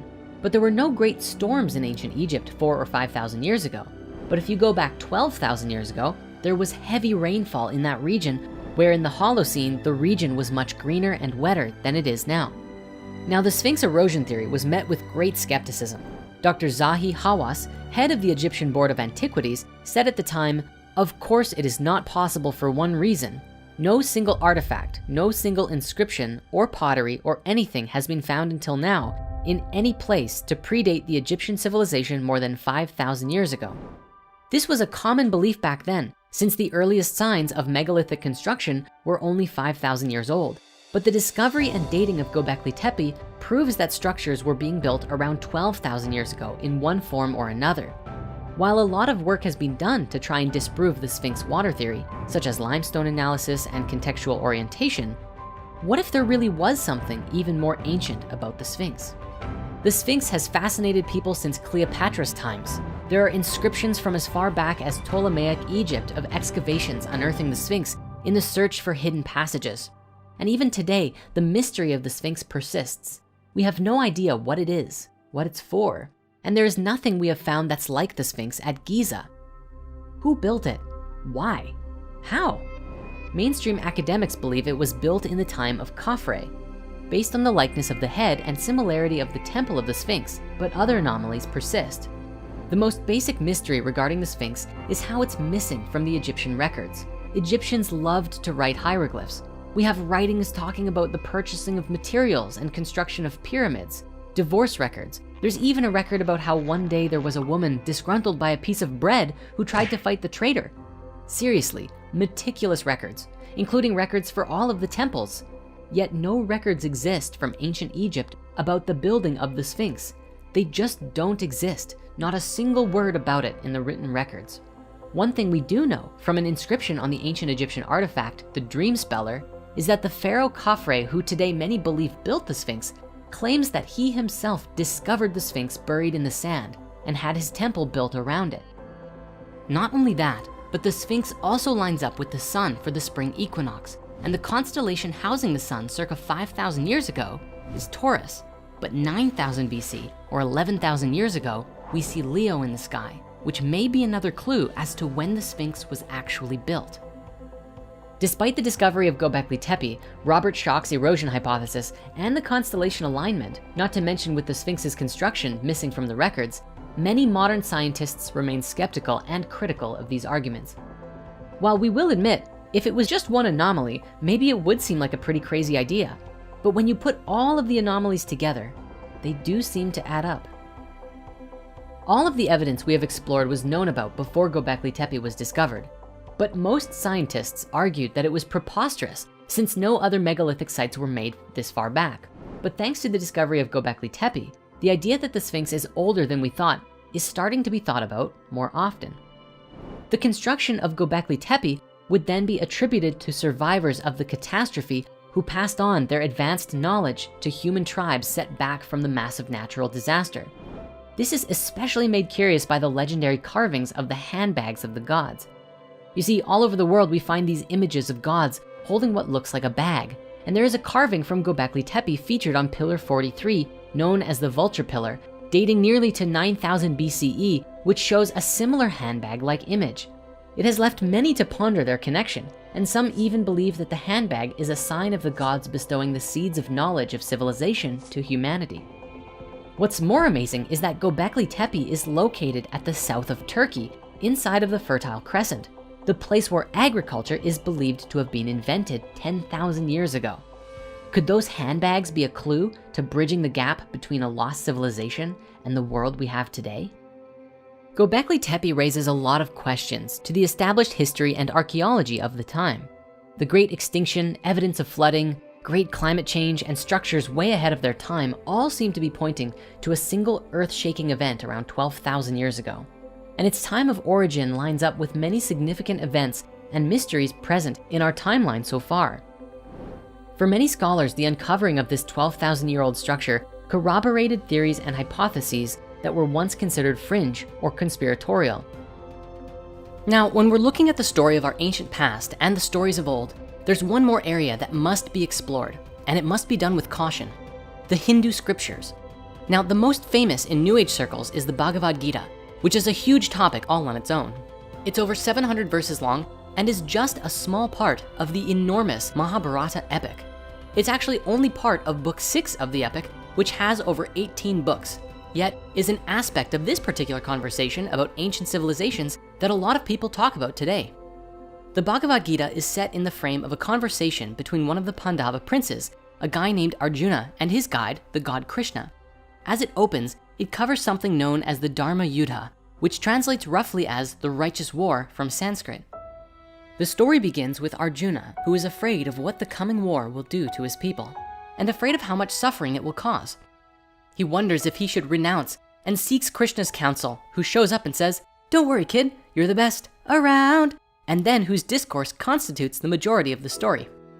The conversations cover a broad range of spiritual topics, touching upon ethical dilemmas and philosophical issues that go far beyond the war Arjuna faces and into profound spiritual teachings. Krishna is basically described as the first motivational speaker in human history.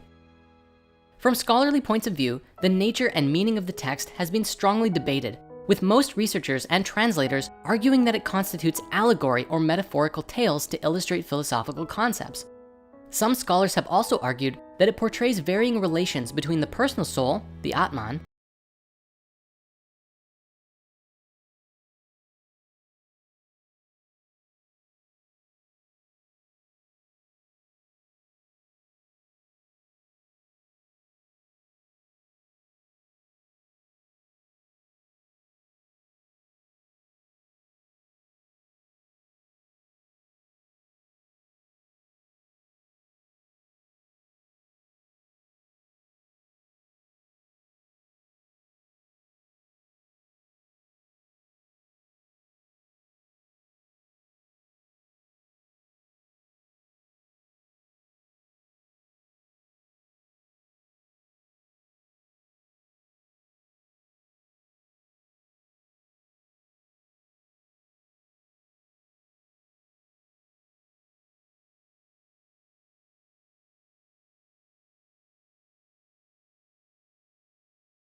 At the site of Mehrgarh in Pakistan around 7000 BCE, full sets of Near Eastern agricultural products can be found. Stuff like wheat and barley, as well as goats, sheep, and cattle. Later on, trade kind of exploded between the two regions, with stuff like clove heads from the Moluccas being found at Tel Ashara, different kinds of shells and beads being found at various sites around 2500 BCE, and of course, lavishly decorated cylinder seals depicting mythological scenes or animals. The bottom line is, with trade happening pretty consistently until the Indus civilization collapsed, it's almost common sense to acknowledge that cultural ideas and mythologies also got exchanged. In this, even the real mythologies themselves are fascinating and have tons of curious connections throughout without needing to elaborate on them.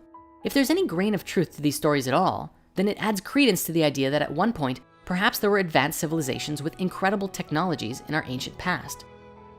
Now, looking at our story regarding the fall of Atlantis and the influence of these other beings in the Mesopotamian accounts, it appears that countless cultures have been influenced by these Near Eastern schools of thought. from the Persians to the Greeks.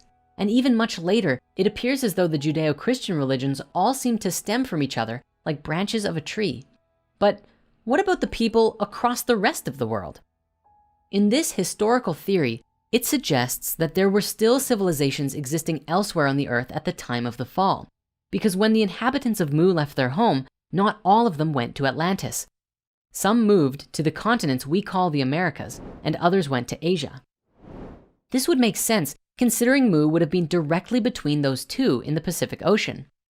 With this idea, we see this theory begin to explain how different spiritualities developed in different regions of the world. The Lemurians who did not migrate to Atlantis would not have had the same experiences that the Atlanteans did with the fall. And if the stories are true, neither would they have become more left-brain thinkers. And so after the fall, their spiritualities would have developed based on their environments and any supportive influence from those who made it through with their memories intact. When we observe the world's religions today, there are really three main forms that we can identify. Firstly, we have the Western faiths, which are generally the Abrahamic ones, Judaism, Christianity, and Islam, but which relate with the Greek, Persian, and Egyptian mystery schools from thousands of years prior. Next, we have the Eastern spiritualities like Taoism, Buddhism, Shinto, and so on, which are more to do with connecting with the spirit of nature or going deep within yourself to cultivate inner peace and stillness. Generally, these paths are less seen as religions, but ways of life and traditions to create harmony in one's life. The last faith group are the indigenous spiritualities, which are usually shamanic and animistic in nature, and are often developed around connecting with the spirit of the planet and nature in an intimate relationship to aid in spiritual, emotional, and even physical healing. Now, we understand that there is an incredibly massive number of spiritualities on this planet, and I'm not trying to oversimplify or generalize the diversity here. For so many of these faiths are unique unto themselves and beautiful in what they are and represent.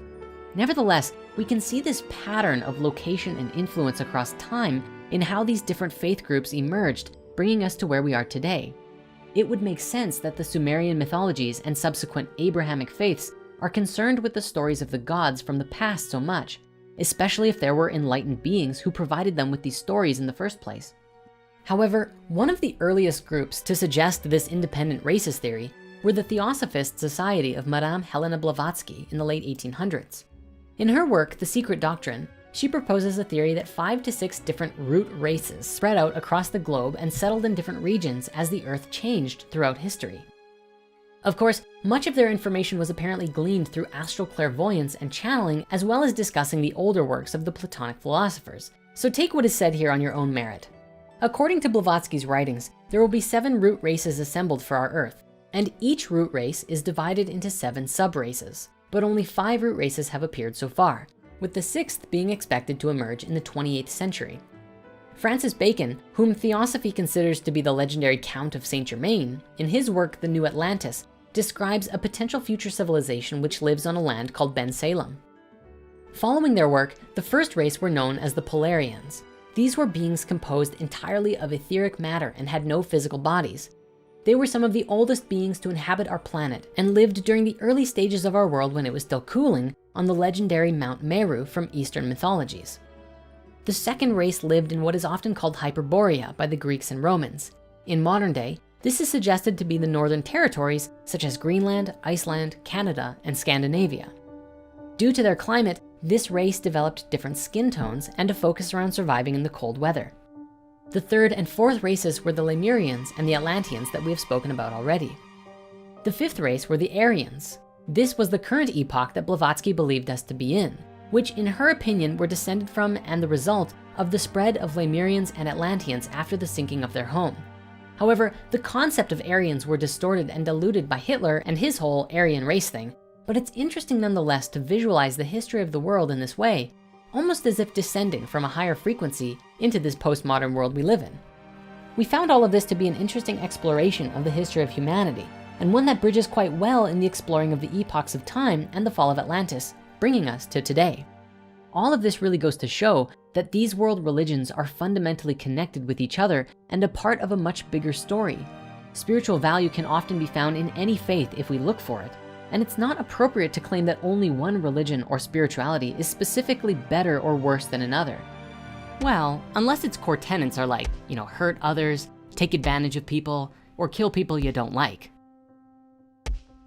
Rather, today we simply must learn that we are all connected, all a part of the same family, and that we shouldn't demonize each other for our various beliefs, but hold a space of love and compassion for each other and what we believe, even if we disagree. Ultimately, this is a story about a young species who is struggling to find itself. We are learning the nature about who we are and recognizing that there might be a lot more to our origins than what we have been led to believe so far. And as fate would have it, there was an event that took place in history that dramatically changed the course of our history and shaped our world to be what it is today.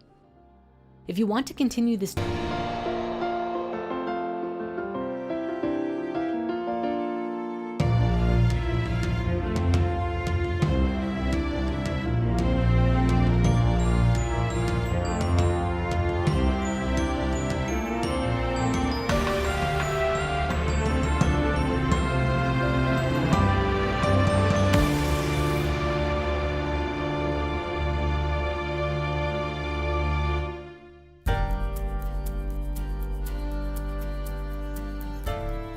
After the Great Flood, it was a long time until the emergence of what today we know as the first civilization. As if out of nowhere, the Sumerians came into existence, and from there, the Egyptians followed shortly thereafter. Over the preceding several thousand years, human civilization would change and evolve, all looking back and honoring the gods that started it all. How did we go from Atlantis to the world we have today? Find out on the next episode of the Sumerian epic, The Rebirth of Culture.